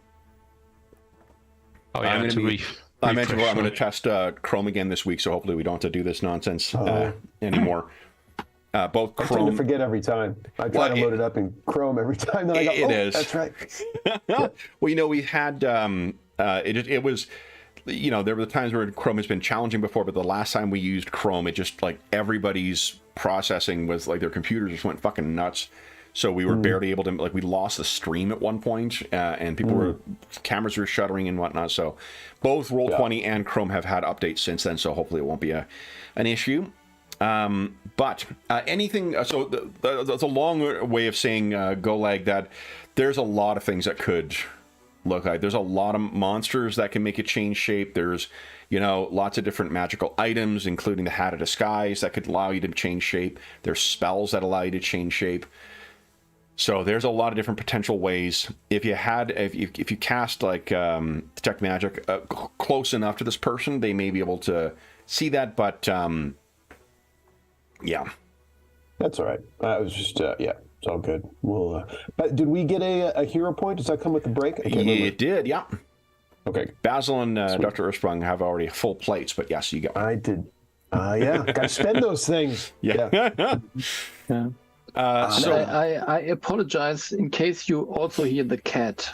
No problem. Moaning from behind because I wouldn't let her in. Well, Anna's really been falling down on the job for barking today. So because it's so smoky outside, there's nobody outside. So she's got no one she's yelling at today. So your cat is just, or your girlfriend's cat is just picking up the slack that Anna had. It's smoky. It is smoky where you're at, huh? Yeah, not like New York smoky bad, but it's enough to, like, it smells like you're near a campfire outside everywhere. Oh. It was worse here about 3 weeks back. where it was just like unbearable outside. But you know, such is this is fire season now. So, anything further you wish to do at the what do you call it, at the opera, or are you ready to move back to the office and have your meeting? I mean, I would be interested if I would have done so if my new friend had not appeared. I would have probably made contact with my casual, friendly, familial contact with my father. I'm assuming you actually did. Like that's good. Yes, well, that was my intention. Yeah, you guys always meet up at that one pub. And you in lieu of getting a word where that getting word that you'll be meeting up there. This guy apparently came and met with you. But that was with Skeldug, right? Or was that? Yeah, you sent a message to Skeldug, and then this guy seemed to come up. You can still have a meeting with Skeldug if you'd like. No, but I mean, even my father was at the opera. He was not? Was he? He not? was. Yeah. So he was gonna. I mean, my intention was to make contact with my father to say hello and to be gracious and to see how he's doing, and that was my intention. Okay. So if you do see maybe like after, because you don't have time in the intermission, it'll be afterwards. Everything is kind of, you would have to make a point of kind of going over. Yep. And when you do, he seems like you are, I'm assuming on your own, because you're probably not going to potentially embarrass yourself in front of a potential client. Nor would it be, dangerous to bring a potential client before your father, right? That's a... Yeah, I would prefer it to be one-on-one. Okay. Not one-on-one like there's no one around, but, a little bit... but just you on your own. All right. So you can see, and again, let's remember what Doc looks like. There he is. So he is moving along with his... all of his, allies and whatnot, and... or his retinue, and you sort of have to, on the outside, kind of, try and be conspicuous without looking desperate. And he looks over and says, "Forgive me," and to whoever are with his whoever is in his party. Excuse me, my goodness. He turns and walks over, and his demeanor, it's like a switch is thrown, immediately goes back to his dour, the way he always is with you. Well, hello, my son. I saw you enjoying yourself here. Indeed, we both enjoy the opera, do we not? Some more than others, it appears. Is there a reason you were lurking around my orbit? To say hello and to see that you are well. He takes your hand and, shakes it and says, "I would have thought you more than one trying to rub up against greatness to be great yourself. Being seen with me will not equate to approval." And he grabs your hand and kind of pulls you in. What is Golag's strength again? I can't remember. Is it like a 10 or is it a... Let's see. Hang on. Let's see. It is a 14. 14, okay. So he's pulled you in, but you're comparable in your sort of, he's not pulling you in unless you're resisting it. If you choose to resist it, you certainly could. But he pulls you in and says, "You shouldn't dally." Or no, he doesn't. What does he say? He says, "One does not trifle with the ministry. They are a ticking bomb. They will betray and bring you to ruin. Ensure you have an upper hand, boy." And then he comes back. "Always a pleasure, my boy. If you excuse me, I have many guests to entertain." Of course, Father. Good to see you so spry and enjoying yourself. Give him a wink. Kind of snorts, and then turns back, and once again he's back to what passes for charming with him, and he makes his way over. So you are left alone as the crowd kind of retreats. Everyone else, I'm picturing you standing still as people are kind of moving around you, trying to make their way out of the opera. Yeah. Anything else? I'll try to refine my guest and, or whatever. Sure. Yeah, you go back and trying to find where you left your guest. So I think perhaps we will cut then to the next morning with all of you in the office. And Golag is perhaps, stirring a cup of tea that has certainly gone cold because he's got this 1,000-yard stare as he's thinking and stirring, this thing. What do you guys wish to discuss? I've probably been up for quite some time, as Kevin infers, and I forewent my rearranging of portraits that morning, specifically because there's so much to. Well, if there is something, to his credit, if there is something that is of more, interest or obsession for Golag than himself, it may be the advancement of his company at the expense of his father.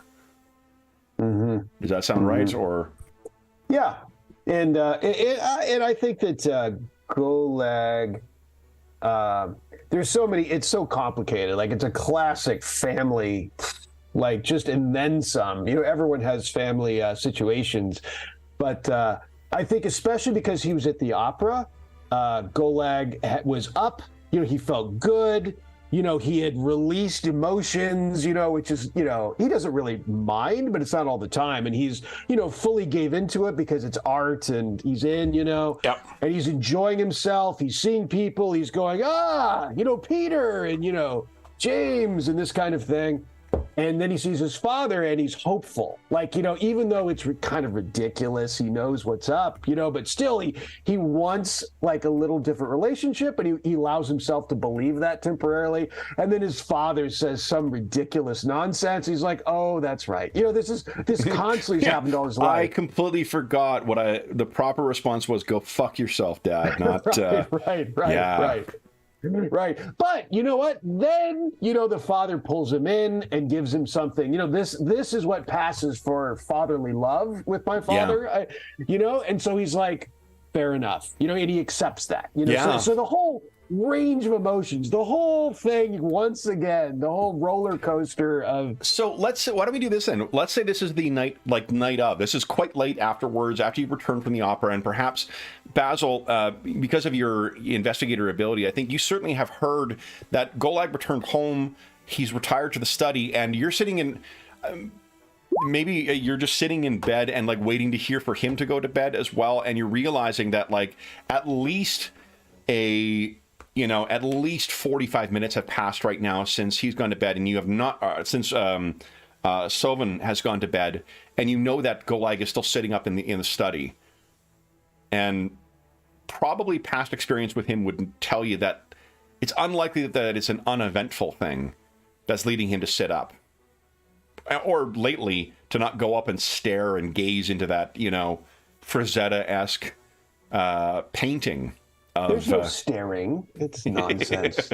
I'm simply absorbing the beauty. Come on. So, Basil, would you do anything? Yeah, maybe I would knock at his door. Okay. So, Golag, you realize there's someone in the study right now, and it's Basil. I think, and I'm drinking. Not drinking to forget, but drinking nonetheless. Yeah. And I think I probably have some books around me that I'm not looking at, but it just makes me comfortable. You realize the ice in your glass is completely melted now. And you don't know how long you've been sitting there, but Basil seems to be up from the way he's dressed, up from bed. Yeah, you brought me back. I think it's obvious. I'm not hiding anything. I was clearly in deep reverie and kind of come to. Might I add something? I think sitting amongst the books that are spread across your table, because they're everywhere, there are a couple of white blossoms of Paridar that Golag has plucked. and has set on the table and is just, seemingly, he seems to be staring like a 1,000-yard stare off into, into distance, but that's sort of what's scattered across his desk. Does that sound right, Sean? Yeah. Okay. And I couldn't understand what you were saying. There was some outage in the audio, but there was something I probably don't see. That's okay. Okay. I look at you pleasantly but absent-mindedly, I think. Nothing's coming to my mind immediately, and I'm just kind of accepting that you're, prowling around the office. Would Golag's instinct to be to offer a drink here, or to ask what he's doing up, or would he just wait to see what because Basil will tell him?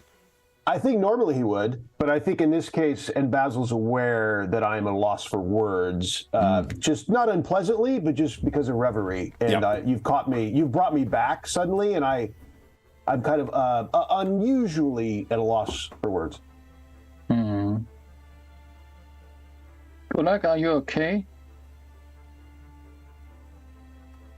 Yes. It was an eventful evening. It was a good evening, but an eventful one. Much transpired. Beautiful opera. Meeting with Miss. And a familial encounter. Oh, your family. I see. I surmised something like that. You are correct as usual, my stalwart friend of modest size. I have more, and I'm like, and at this point, I think I'm coming back around to thinking about offering a drink. I'm snapping back into my usual, and I realize my drink is, kind of nonsense at this point, and I don't really have anything to offer. I think, Doctor, you have been downstairs at this point. Perhaps your little makeshift, you knew you were going to come back here because you had the meeting tomorrow morning rather than early morning cross town. You've been working last-minute repairs on Mark IV, and you can hear that people are talking upstairs now. And it sounds like, Basil's voice, I think, is quite distinctive, as is Golag's. They're kind of going back and forth. You finish up your work here, so you're not just sitting there listening to everyone else talk. Perhaps Dr. Ersprung, Basil, you would hear him, the stairs creaking as he is making his way up to the main floor. Yeah, I wouldn't try to be stealthy, let me put it this way. Yeah. So you, Dr. Ersprung, come out and you can see Basil is standing in the foyer of the, or the entrance leading into the study, and you can hear he's talking to Golag in there. He said something about his family, his father, maybe? Yeah, I'll walk in if there seems to be a conversation. A little late for a meeting, is it not? Yes, but not for a nightcap. And I go for the bottle. Okay. And I go for glasses. Okay. So Basil and Dr. Ersprung, you have your seats in the thing. Yep. Golag acts as mother, and then distributes the drinks. Sits down. And not without muttering about where's Sylvan, and then I go ahead and do it. Yes. And once you sit down, Golag, I guess it does occur to you that the Basil and Dr. Ersprung were going to go to the university.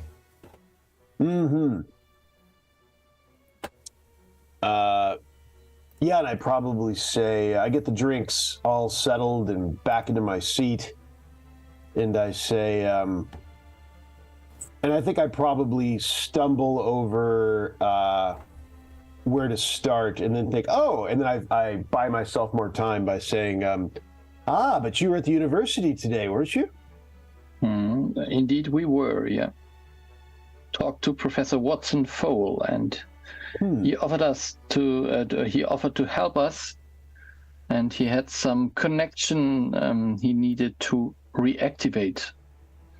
It seems there was kind of a misunderstanding, and he has to apologize to a certain female in some way, shape, or form to get her to help us.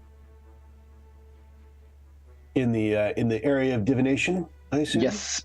Yeah. Okay, very well. Good. That's in, sounds like it's in motion. Excellent. Yeah, and Excellent. then there's another thing we maybe can tell you right now. We were a bit concerned about Sally's connection to these deep sea weird bringer of sorrows stuff. So we talked to Professor Watson-Fole about that as well. And we arranged, or maybe he suggested that Sir Archibald Morgan could have an eye out for Sally to remain a little bit hidden and keep watch, so that she was not attacked or abducted or something like that. And remind me of this threat. This isn't the Dark Tide Riders. What is it? What is it? So I guess from what we gathered from her revelation, let me call it, she was tasked by these unearthly beings to be the one who should allow the seventh bringer of sorrows to enter this realm. And it didn't sound from her description like this was a polite task she was asked to do, but something she needed to do. So I guess those forces will come for her again and maybe make her do something or something like that. So at least I perceived her to be in danger, and I think Adam concurred. Indeed. Well, good. Good that we are trying to get ahead of it. That sounds productive. Yeah. And what about your evening? Busier than I thought. It was, opera is delightful, by the way. If any of you have free time, I recommend it without reservation. Yeah. So I attended, and at intermission, I was approached by an individual that is either a kobold of regal countenance or by a dark-skinned halfling woman. I am not sure which, because they seem to be either, and I'm not sure which is the illusion and which is not, or perhaps both. But in any case, it was the kobold that I spoke with, and approached me as a operative of Miss would be imagined to, and told me, and was wearing, and I gesture at the flowers. At the flowers on the table, seems to be a calling card, reconfirmed as a calling card. Told me that the Church of Heavenly Host has concerns of the doctrine of a parish priest at this Dag by the Sea. Dag on the Sea. Dag on the Sea. And the church had undertaken some cautious inquiries, sending perhaps a church inquisitor to look into this situation, but that inquisitor has recently disappeared, and it was suggested after I said that I was thinking of looking into whether the pleasantries of this location lived up to its reputation, and he said that the church would possibly be quite grateful if we could get some answers on this priest, as well as perhaps its inquisitor, which had disappeared, perhaps inferring that it would Kevin, what was his answer when I asked him whether the church would know anything about the Blackwell? He replied. What did he reply? Sorry, I can't remember. I don't know if he answered that directly. I'm trying to remember. Okay. I think he may have changed the topic. Okay. But I mean, it wouldn't the outcome of the fate of the Black Wall would not have. I'm not sure would have interested the church in any event. Yeah. I was just being unless they were an investor in the in the ship in the voyage. That's sort of what the way that these types of things. It's a little beyond the the days of like the Hudson's Bay Company. Well, no, I guess it wouldn't be too terribly far away from it. There may be like individual ships are sort of they're underwritten by insurance companies, but they're invested in by sometimes institutional investors. So it's not like there are, there are some lines of ships, and the Blackwall might be one. So there, if you looked into the investors in the ship or in the cargo, they may be able to give you some insight into that as to whether the church is involved. But because it may just be a financial thing, but it seems as if the church's interest in the city or the town of Dag on the Sea is more related to doctrinal and is completely unrelated to the ship. Gotcha. Because in the moment he was saying how the church would be grateful, and so I was just being explicit to see what he meant. That was my intention at the time. Oh, well, what do you think he means by that? I mean, it could go two ways, and I kind of thought the favorite was that he just meant that would be. The church would be a powerful ally to have. If they're grateful, they can do things for you. But it was possible, given our topic, that he meant they could be explicitly helpful about the Blackwall. So I was just making sure I understood. Oh, no, I don't think there was no, like, here's extra, Gotcha.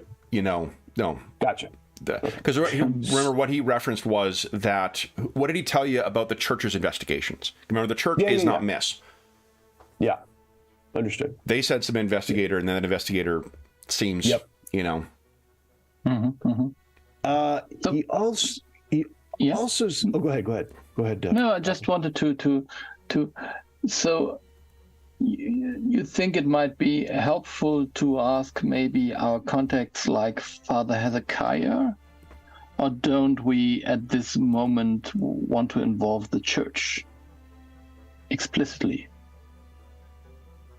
Well, the thought occurred to me, and there's a small, maybe quiet flicking noise that at this point everyone knows it's the business card in my pocket again. There is a small possibility that perhaps we approach the church in advance to see if it would have us look into this more formally, more quietly, but more formally, that they would, in effect, hire us to look into this for them, leading to an additional client on the same thing we're looking into already.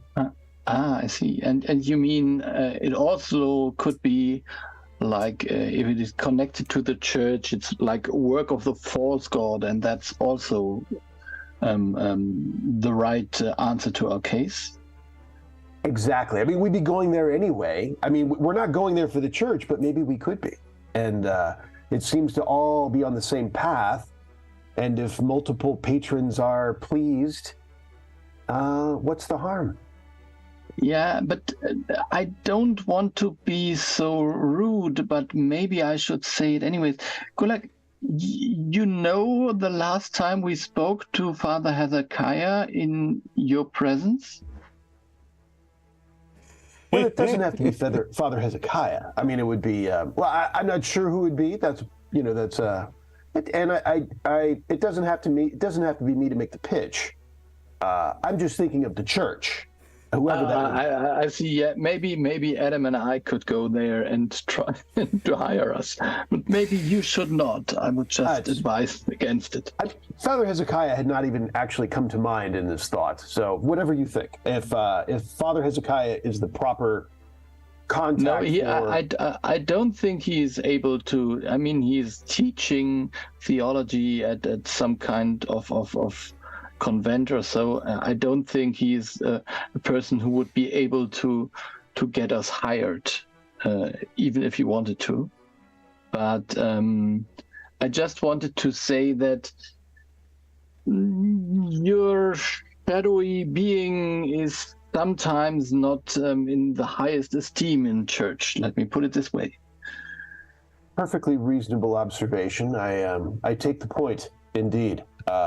Maybe Father Hezekiah could simply point us in the right direction if we wanted to help out the church. Who would we speak to about that or something like that? That we could hope for, yeah. So, in addition, this small regal kobold suggested to me that Mr. Parlow, in our meeting that he was aware of tomorrow, would bring us something in relation to the case.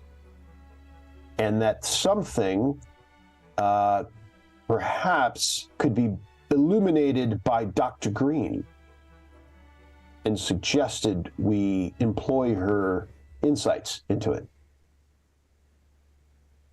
Now things get so I think that you could see that the hairs on Basil's back starts to straighten up. That is so. First of all, why do they know that the insurance agent is coming to our agency? Let me think about this. Would I have needed to? No, I don't. I mean, I don't think I would have shared that with Skulldog for starters. So I was just making sure that in my mind before. Well, I don't know what to tell you other than that Miss is well informed, and a meeting like that is not exactly. I mean, it's not publicized, but it's not secret as per se. It's a meeting with an insurance company representative as part of business. So, you know, it's a fair question, but at the time I just chalked it up to Miss being Miss. They may have looked into it quickly, considering that, well, for one thing, it wasn't like I summoned this individual. Like, he found me and knew what I wanted before I asked, because of my meeting with Skulldog, I believe. You know, that's my understanding. So he perhaps quickly looked into it and ascertained this meeting somehow, is my best answer to you. So, because I'm a little bit paranoid, I think maybe, have we ever considered that maybe we are eavesdropped on? Here, now, you think? That would be perfectly reasonable, maybe, you know? Always a concern. You know, Miss or not, and Kevin, we've had some discussion about this, right? That we've taken some precautions, at least as far as safety is concerned, but certainly next down from safety would be confidentiality. And, you know, I don't know. We've taken, you know, we've had some wards, right, Kevin? Well, someone has told you they put wards on the building, yes.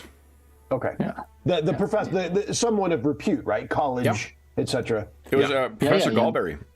Yeah. Right. Yeah. So I take your concern, Basil, and I am, that is a subject of continual interest to me. Although, now that you mention it, I believe Professor Galberry was called, it was not after the Harrow Haunts, but it was after those shadow creatures, I think. And Professor Galberry is a professor of conjuration, not divination. So the warning that you have on here may be against the entry of spiritual things as opposed to scrying. And there's always mechanical Spires. Yeah, that is always a concern. Just because I'm so curious, I maybe look around and look outside the window and just whether I find anything that is suspicious or that I happen to see before, maybe. Nothing out of the ordinary, I don't think. You can give us a perception roll. Let's see if there's anything that particularly stands out here.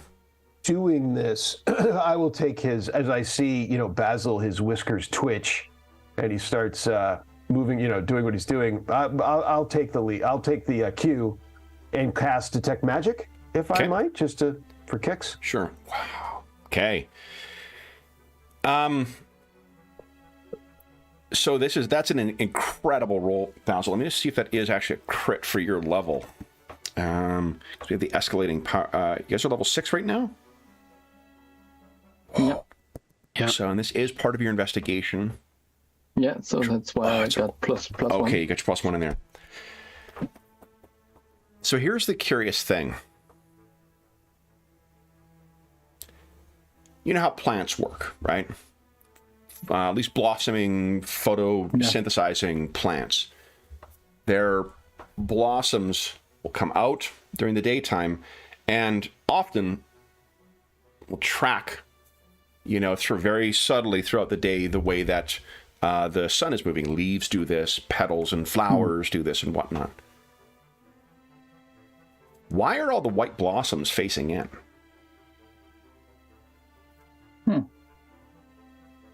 And you can see them sprouting out of one of the trees that is planted outside of the building itself, lush with green trees now looking black or dark blue in the moonlight. But all of the blossoms facing directly in, as if someone had placed them that way or otherwise. Interesting. Yeah, but maybe you look at the blossoms over there. Why don't you give us an Arcana check, please? Golag? Yes, please. Yeah. All right. Arcana or occult, either time. Oh, it's getting Nat 20. crit. So there is a brief moment as you're looking at the blossoms. There is a weird way that your spell is interacting with them, where they seem to be...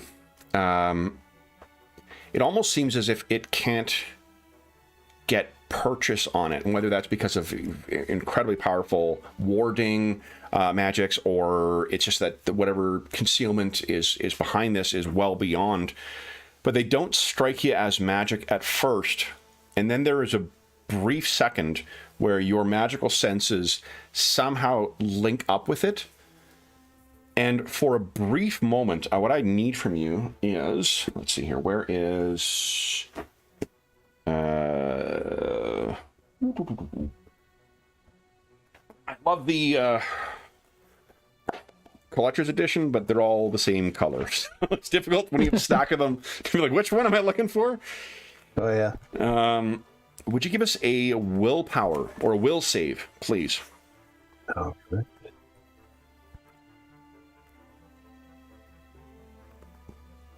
Okay. Would you like to hero point that? Let's see. Sure. Okay. Do that.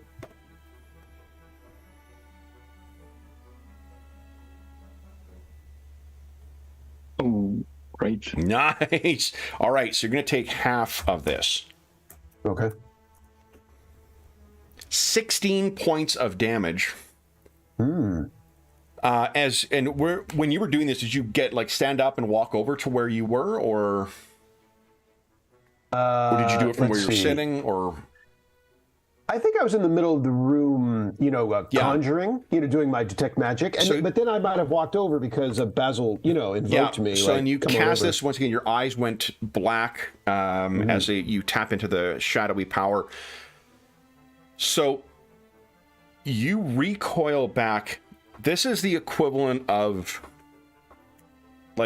you're trying to swallow an entire hippo at once.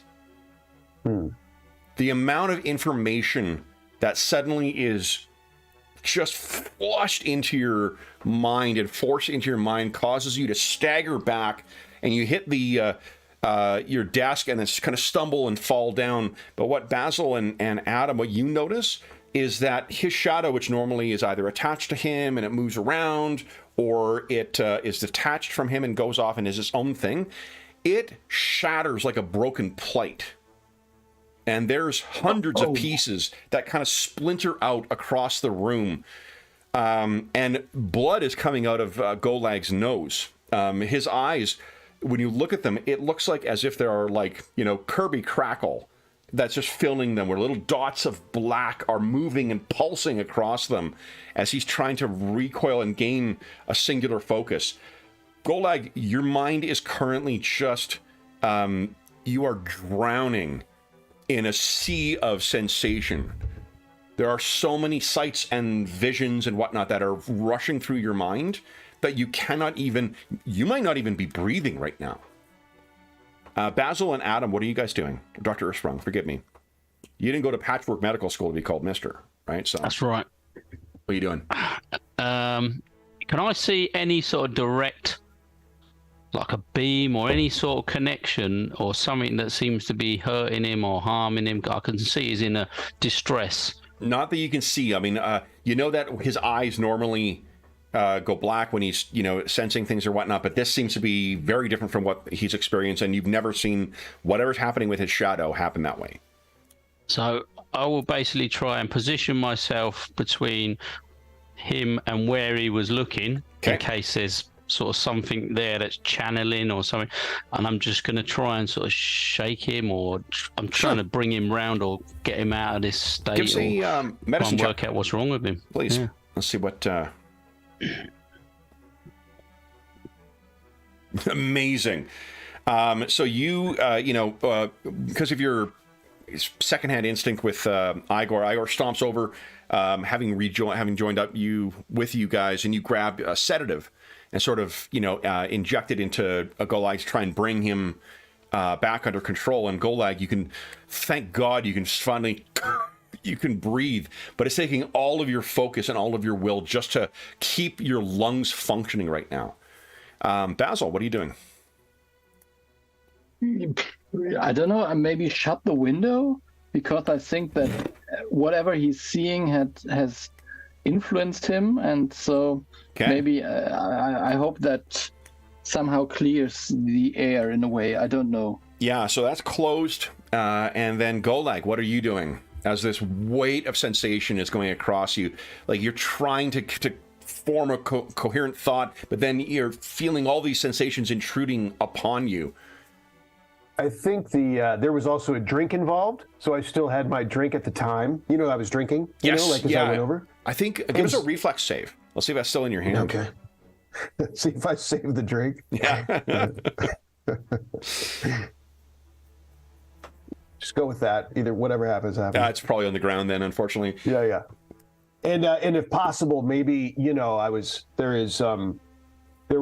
the drink. Maybe there's some on me, and I think that I am. I'm muttering. So I'm trying to focus, right? So I'm going to try to focus on something mundane. Okay, is my intention. So I go, I've ruined another tunic. I mutter something weird, So why don't you give us a?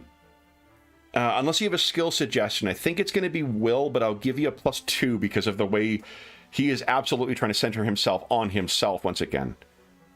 I don't think I have, I'm just trying to think outside the box if I have anything, just checking feats and anything else here. Yeah. I don't think so. Nope. Okay, so will save. Okay.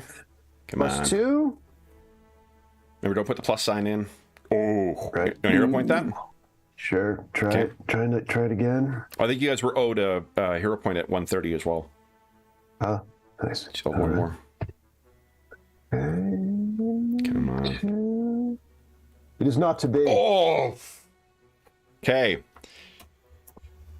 Could I aid him? Would that make any? No. I think you've taken your action to try and close. I mean, you got a reaction left. I don't even an aid wouldn't get him into. Yeah. It might get him into not critically failing territory. What are you thinking of doing, Basil?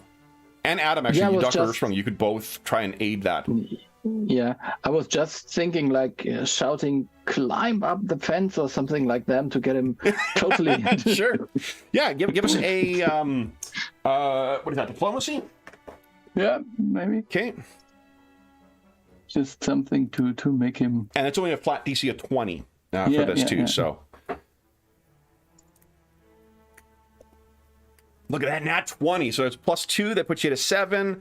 Dr. Earthstrong, do you have anything? So that's a 17. We're back at where you rolled before. So I've given him some sort of sedative, have I? To try and... You did, I think, yeah. Can I tell that he's, like, having a mental attack? He's convulsing, like his breathing. It's not even that it's labored. It's like he's trying to get it. But it's like fish out of the water kind of thing, like almost as if his body doesn't remember how to do that in air right now. Yeah, so I think my initial instinct would be to knock him out in some way so that I can then discover what's going on with him and then try and treat it rather than before it kills him. Another what do you call it? It's a percussive sedation. So it's +1. So unfortunately, it is the full damage. Blood is coming from Golag's eyes and ears at this point as he's straining. There's you can see like the veins at the side of his head, the veins in his neck are just bulging as he's struggling to try and recapture himself. You've like enough to drop a horse. Set it in him, and it does not seem to be making a difference. Basil and Dr. Earthstrong, what would you guys like to do? He's at least breathing right now, but it seems like that is his whole focus. And he's sparing his limited breath on muttering to himself about his clothing. I'll throw out there a possibility. Golag has the thought... for the first time ever to cast Shroud of Night on himself. Oh, that's a great idea. Yeah. So you're throwing yourself more into... darkness and like isolation. Yeah. Is the notion. So why don't you give us a occultism roll, please? Okay. So Basil and Dr. Earthstrong, you're trying to think of something to do, and then Golag kind of staggers. Look at that! Yeah. For a brief moment, Golag, you were standing atop an enormous ziggurat. You can feel the cold power that comes from shadows coursing through you, and you stand atop this arrayed against an army before you. And you know that the way that you will lead this army is by fully shrouding yourself, cloaking yourself in the power of night.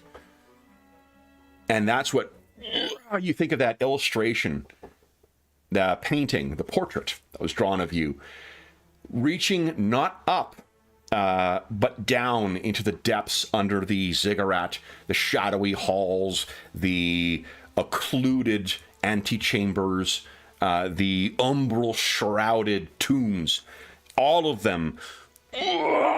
You pull up and shadows drown out the sky and cloud your sight. And you are back in the office. You guys look at Golag, and his eyes are darker than perhaps you've ever seen them. And he suddenly is back to himself, bleeding. And those shattered bits of shadow. Drink. Sorry? Did I spill my drink? I mutter. Yeah. Dr. Earthstrong and Basil, you can almost hear like a creaking of the house from within the shadows in this room. as if it's straining against something, and then it suddenly goes away. And Golag asks for a drink. Yeah, I think, Adam, maybe you take care of him. I want to check whether this will happen again, and I would look again and peek outside and look what the blossoms look like. The blossoms now seem to be in different directions. Certainly some towards you. Still unusual, but not the way you saw it, where all of them were facing. Okay. And this is madness, but it's almost as if these growths or weeds are trying to be inconspicuous. But surely that's madness. Yeah. Yeah. Golag, you have some control right now, but whatever passed over you has passed. But what you can see still, the fragments that are left behind, when a glacier retreats, it leaves behind something called moraine, which is the detritus from a retreating glacier. This is almost like what you have in your mind is fragments. And what you know. And it's not even sight. That's what makes it so challenging to figure out what this is. It is a sense that is unlike anything that you possess. So it's trying to use limited vocabulary to describe something that is in another language or alphabet. But what you have is impressions of hundreds, if not thousands, of places across the city of Paridar.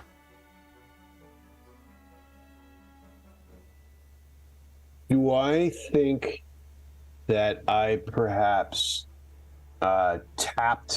inadvertently, in a sense, tapped into this network?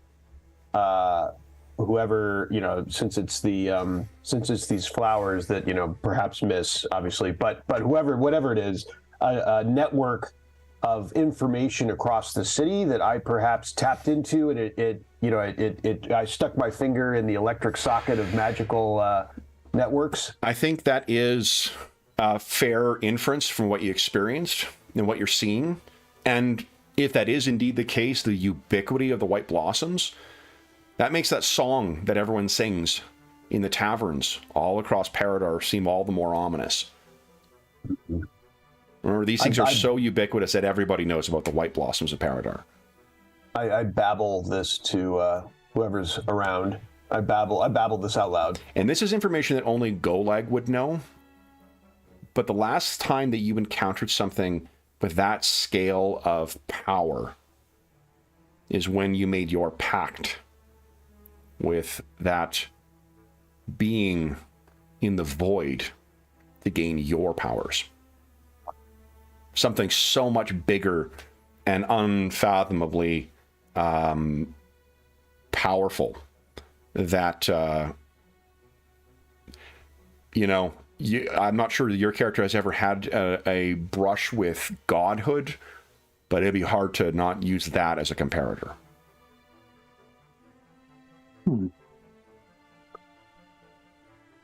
So I will share my suspicions as I lay there, trying to recover. What do you say? How do you frame it? What were you?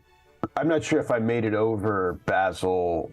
Did I make it over? So Basil called for me to take a look at something, right? Yeah, and you walked over. Last thing you remember is casting a spell to look at these blossoms. And again, this is as ubiquitous as I don't know, it's asking you to look at a lawn or something that's everywhere across Paridar. This is nothing unusual. No one, apart from the men from Mist making use of it, it's not sure what else, this would have. There's nothing else unusual about these things. The last thing you remember is casting that and then being hit by that wave. You also hurt everywhere right now. I assume, Basil, that you were calling me over to focus on the flowers, were you not? Yeah, and I think you did. It seemed like you would get some kind of backlash like a counter spell or something. I can't say. I focused on them magically, and what I suspect is I have tapped into, presumably, Mrs. magical network through these flowers all over the city, and what it carries flowed into me at such a rate and at such scope and at such a magical intensity that it had the manifestation that you saw on me.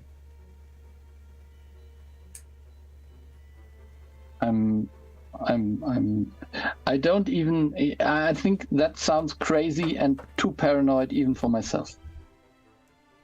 So, I'm just.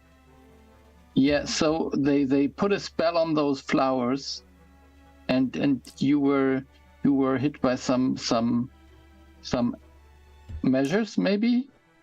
It almost. I'm not certain, of course, but it almost strikes me as it perhaps wasn't offensive in nature. I just no more than if you.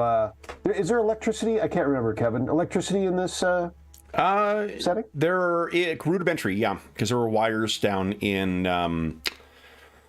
that were tracking the traps and whatnot and the alarms as you guys were going down to Evelyn.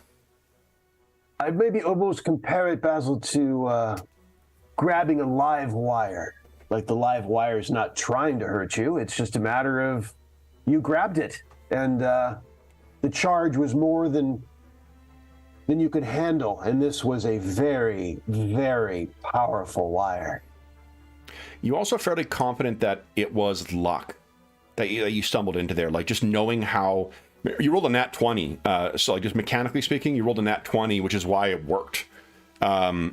You could repeat this 100 times and you would probably never be able to do this again. It just, for whatever reason, it sort of worked out that you were able to, you couldn't replicate this if you put your conscious mind to it, probably. And the more I think about it, I presume that this cannot be, I'm not sure why.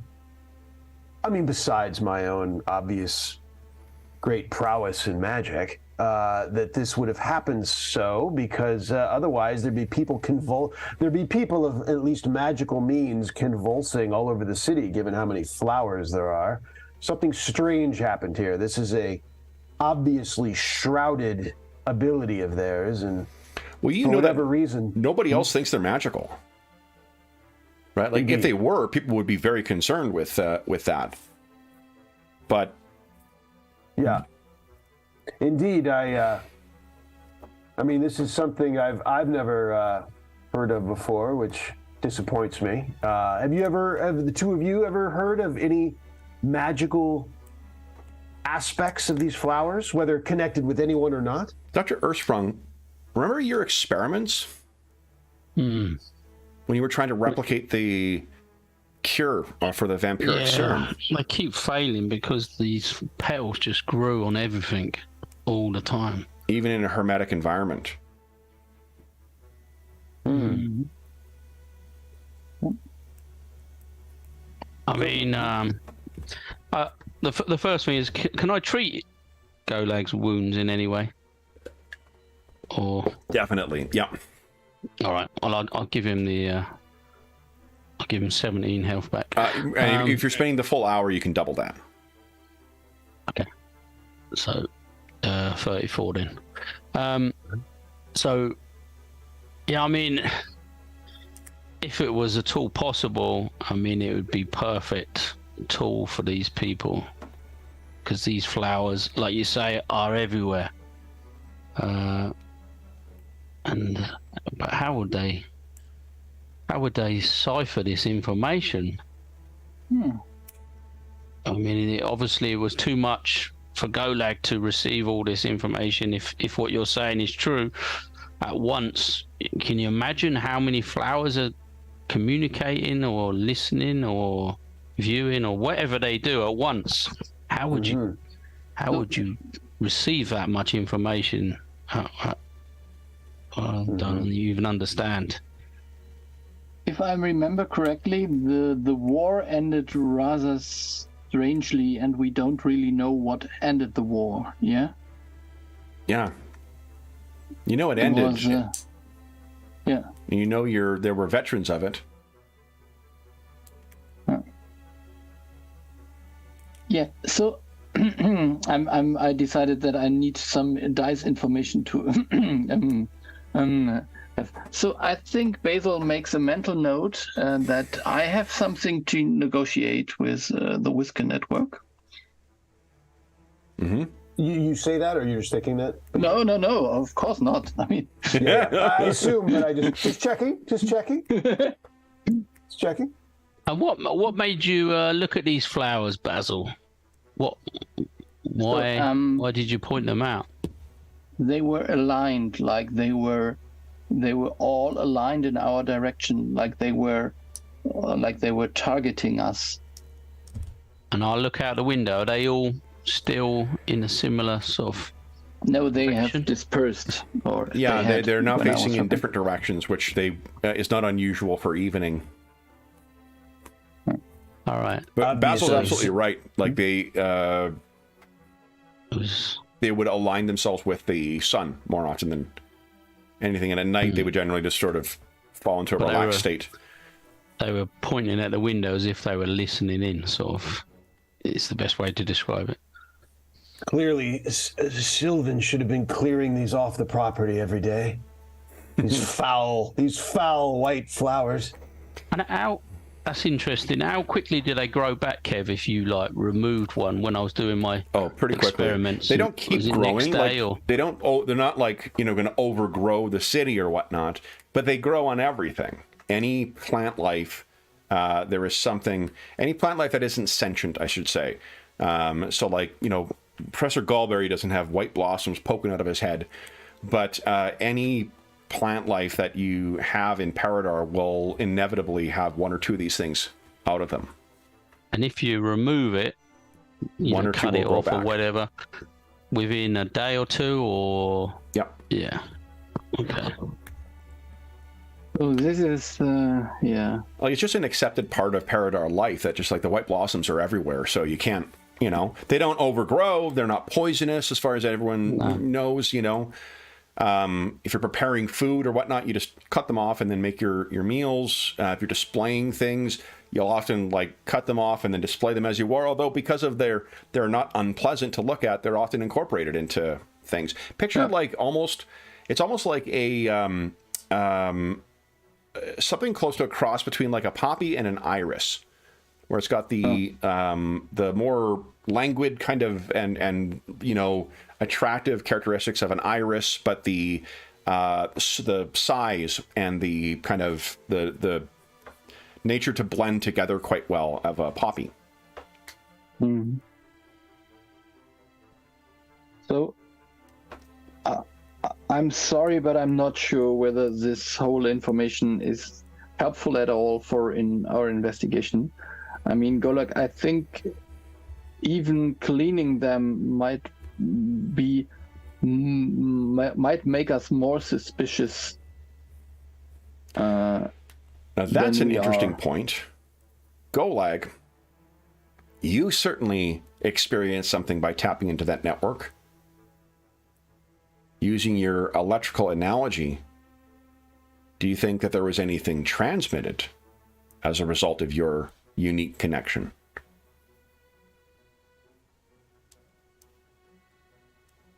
It's, I guess perhaps impossible to say, but it would presume it's for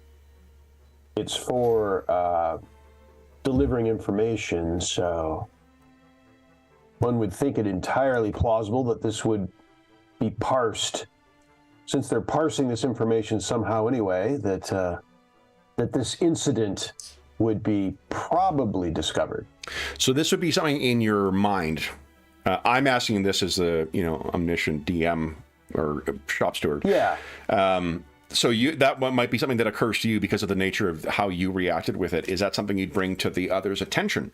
Or yeah, I think I would say just that, and especially given where Basil was taking it. Because my mind was immediate. I mean, I said out loud that Sylvan should have been clearing these foul things off our property. Going to his little curmudgeon about Sylvan, but certainly inferring that these things should be culled in the future going forward. And so, since Basil said that, I think I would have probably offered what I just did. That yes, presuming they don't already. I mean, so I think that is probably unlikely to highly unlikely that they don't know this incident or will know that this incident occurred. The question becomes, is it more useful to us to clear the flowers or to let them remain?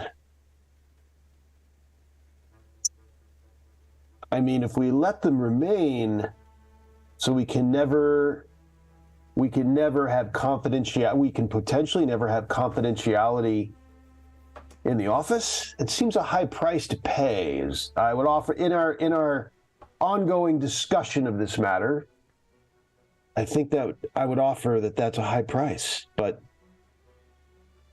I'm not sure.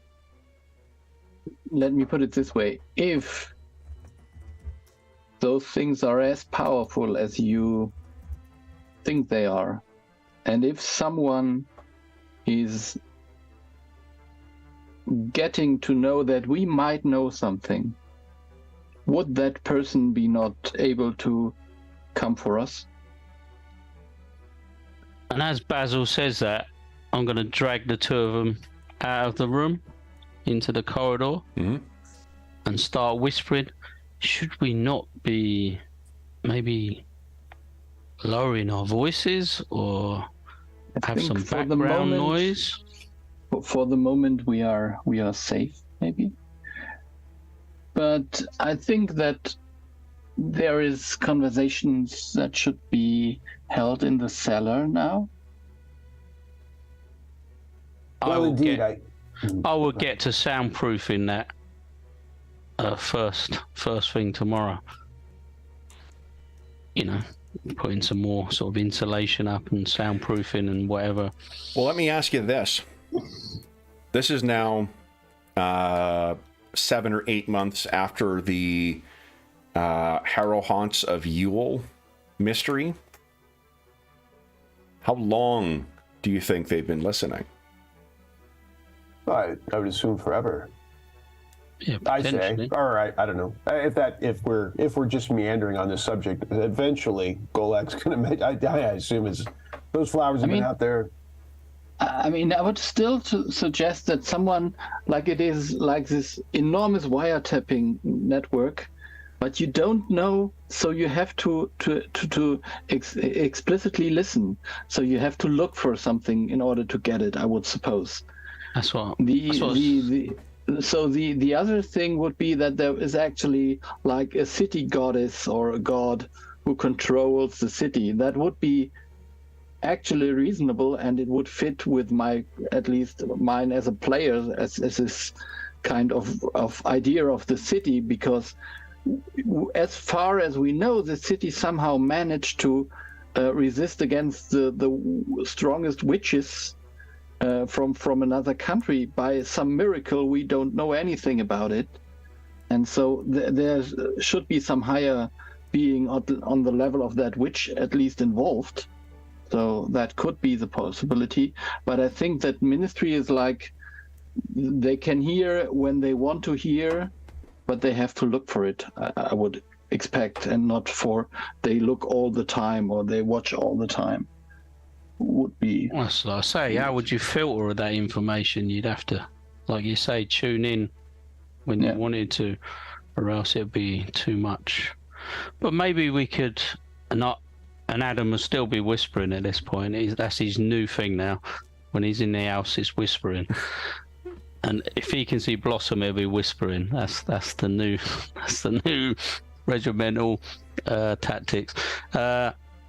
So, yeah, maybe we can use it to our advantage if we think they're listening. Maybe we could potentially give them information that they're looking for that's false. On occasion. Did we see Golak's shadow? Not really, no? After he recovered? I mean, it shattered originally. It shattered into all those hundreds of pieces, and then immediately before he recovered, they all pulled in on it. There was the creaking in the room from the shadows, and his eyes went jet black once again from the speckled. But his original shadow is back in a way. Yes. It's not gone. Yeah, yes. Okay. So it's not dead. The familiar's not dead. No. It just, I mean, the shadow is a symbiotic creature with you as your familiar. Okay. Gotcha. Parasitic, some might say. But whatever. Only when being rude. It may have been a reflection of the state that you were in as well. Okay. Yeah, okay.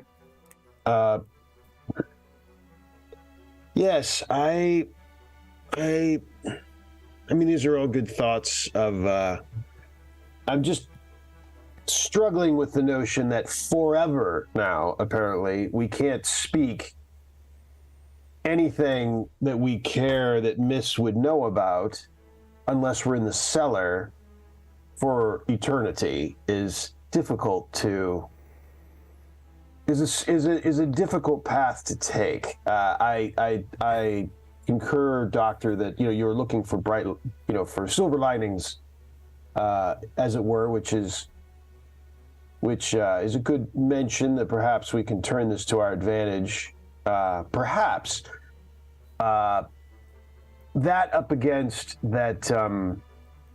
I think the reasonable theory that they're going to know that we know from this moment on, given the, I think surely extremely rare incident that occurred tonight, because if it wasn't this rare, if it wasn't possibly even unique, that surely we would have heard some even just strange rumors about these flowers at this point, but we've heard nothing. They have managed to keep this secret even among all the magic in the city, all the magic users in the city. In fact, I find myself now curious. This is going to be a very interesting conversation with my father at some point. Golag, now that you mention that, is there something else that you've come across in the city that no one else detected as magical apart from yourself? Yes. Underneath the lake. We're not talking about that, right? That the spires. The spires. The spire. You talking about the spire? Yeah. There's spire. I can think of that. Park. That would be. Yeah. So I mean, the conjecture is that all of this is somehow, and I really lower my voice as well, but I don't think that the flowers are receptible to audible things, but more like reading some kind of thoughts or whatever. But nevertheless, if he puts it that way, Golag, that's like honestly the best way you can explain the sensations that you've had. It's something altogether different from any of the five senses that you have, but also greater. It makes it particularly hard to try and focus on any one sensation that you've experienced. Well, the good news and the bad news of your comments, Basil, is that the bad news is that I suspect whispering won't help. The good news is we won't have infernal whispering for the rest of our lives everywhere we go, because that would annoy me to no end. I will share with you now. Okay, so I'm at least thinking that there is some kind of bridge incursion, whatever, to another realm, and this is somehow connected to the spires and is also connected to those flowers. And we actually knew that the flowers were somehow connected to magic going on, so that's not really new, but we didn't know that it was possible to tap into that magic. but it now seems to be. And for me, it's like the fairy realm or something like this, Feywild, where some kind of more nature primal magic based thing is going on. That is the vibe I get from this. Yeah, if there is a connection to, just as a reminder, Golag is the first one in the, as far as you know, the history of Paridar to attribute any kind of actual magical aura to any of the spires. Remember, that was one of the reasons they were so... the only broken spire ever seen. So that was, as far as we know, there's only that one. So maybe it's... And has anything come of that yet? I mean, it's still with the university, wasn't it? They were investigating it and potentially cordoning it off and doing tests and stuff. They have not yet brought you back in for it, but it's something that there were other urgent matters that sort of, I think the Poverty Pond was before Fire and Brimstone. So things have been sort of rolling along as they were. My concern is, I mean, is there anybody we can even discuss this with? Because I would have thought anyone that starts talking about this would be, would disappear for good reason. That's why I think there's never been rumors and discussions of it. If anyone has ever detected anything like this or worked it out in some way before, then I think they would disappear. I don't think the Ministry of Internal Security could afford for that to get out. So amazing. Yeah, it's like you see dozens of movie plots where this could end up. So I'm out of bubblegum, you know.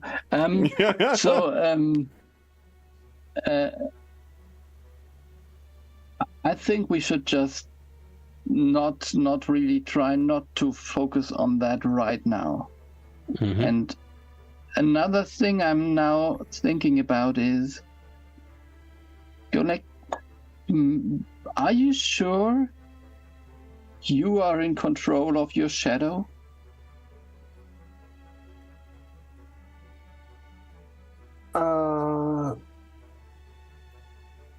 What I mean with this is, like, now we see that there might be a more powerful entity here in the city than we ever imagined, and that would, for you to realize that, would make your shadow, or whatever this shadow magic,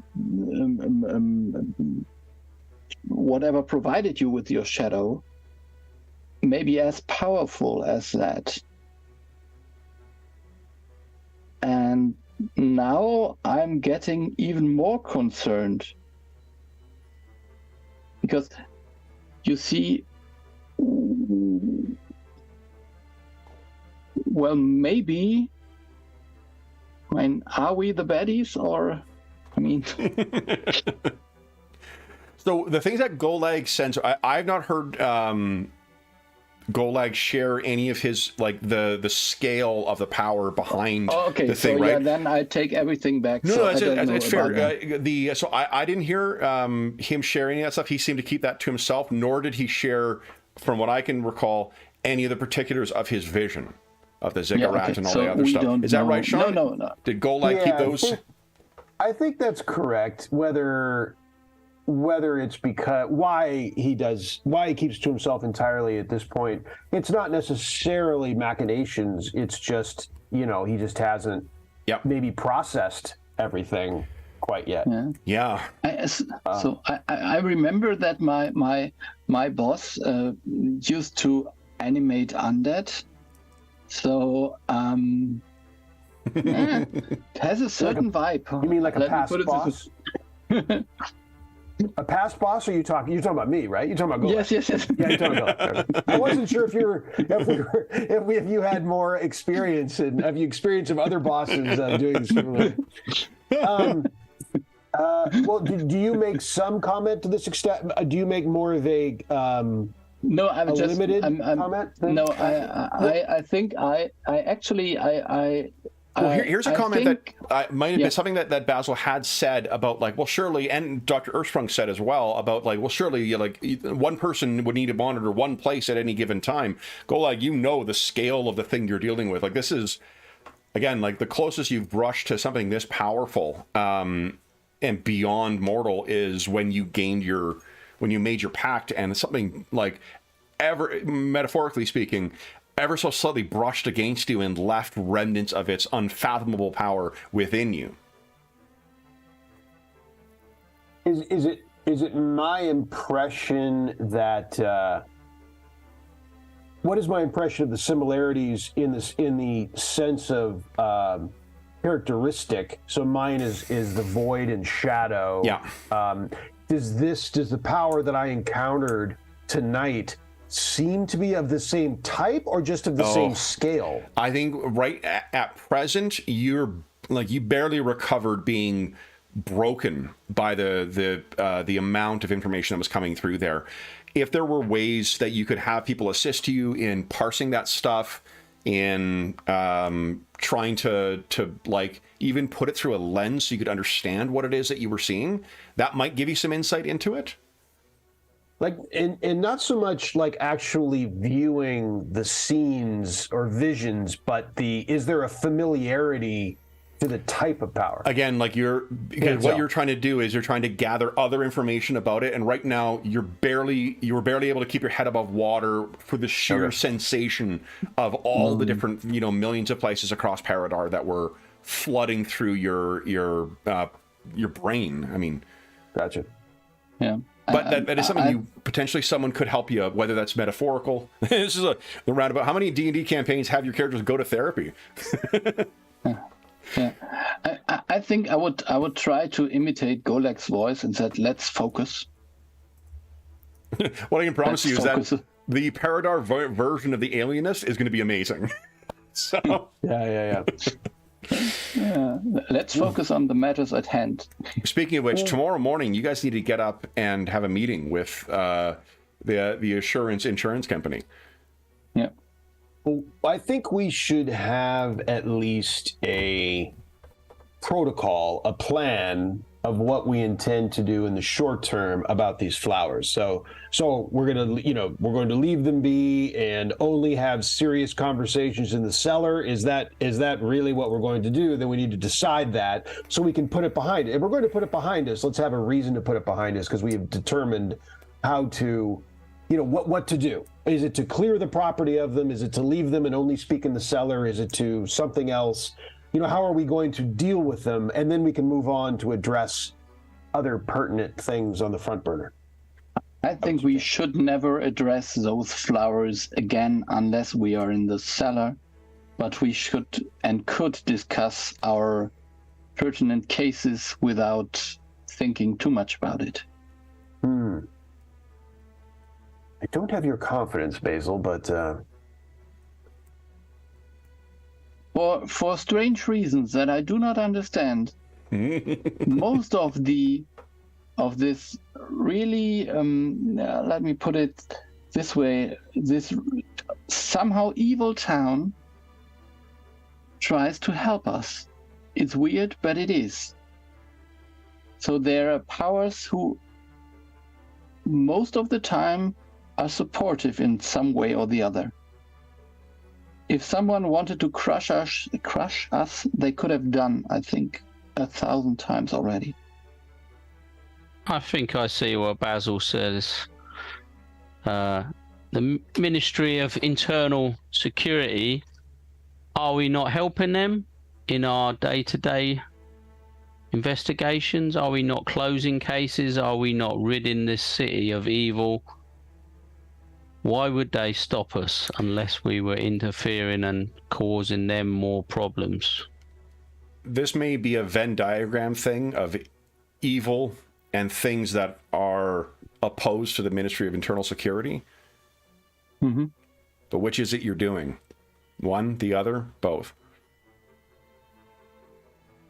I am used to as a former member of my father's firm and this one to periodically having various bedfellows. You know, some will be cleaner than others, some will be more impressive, some will be more admirable than others, and one comes and goes between cases and having to deal with those that ordinarily one would choose not to, but it is part of work, it is part of who dwells here, it is part of the city, etc. So I am comfortable with this concept, but what I am not as comfortable in is the notion of constantly being in the bed of one chooses not to, that these flowers on our property of the office represents, and never quite knowing. I mean, the notion that one has to, that whatever is using this has to focus to actually hear our conversations in the office through these flowers, correct me if I'm wrong, but that's simply a theory. Look, we don't know that's the case. I mean, this is an immense amount of information that the user of which is parsing in some fashion. What if that's not the case? You know, what if there's something that triggers that, or even if you're right, that something quickly triggers their focus, that, you know, that obviously we have no control over. And I'm even comfortable temporarily meeting in the cellar, you know, temporarily feeding them lies to our advantage. But to do it forever is another matter entirely that I find even maybe part of my father in me bristling that we constantly have to be basically operating our business in their office in a metaphorical kind of way rather than our own. And this leaves me irritated and wanting to do something about it. But granted, we may not be able to fully, we certainly will not be able to fully address this at this moment, which is why I am suggesting that we just simply come up with a matter of dealing with it now. And so you are, Basil, I take it you think the best course of action is to simply ignore it. But I mean, I think that they are, for the moment at least, but I'm afraid, wouldn't we think that they are surely focused on us now? So now surely the likelihood is we should assume, given my meeting tonight, that they are listening to everything we say now. So we should only be holding meetings in the cellar currently, or we want them to know?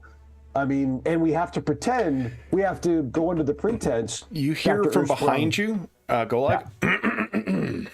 And it's Sobin.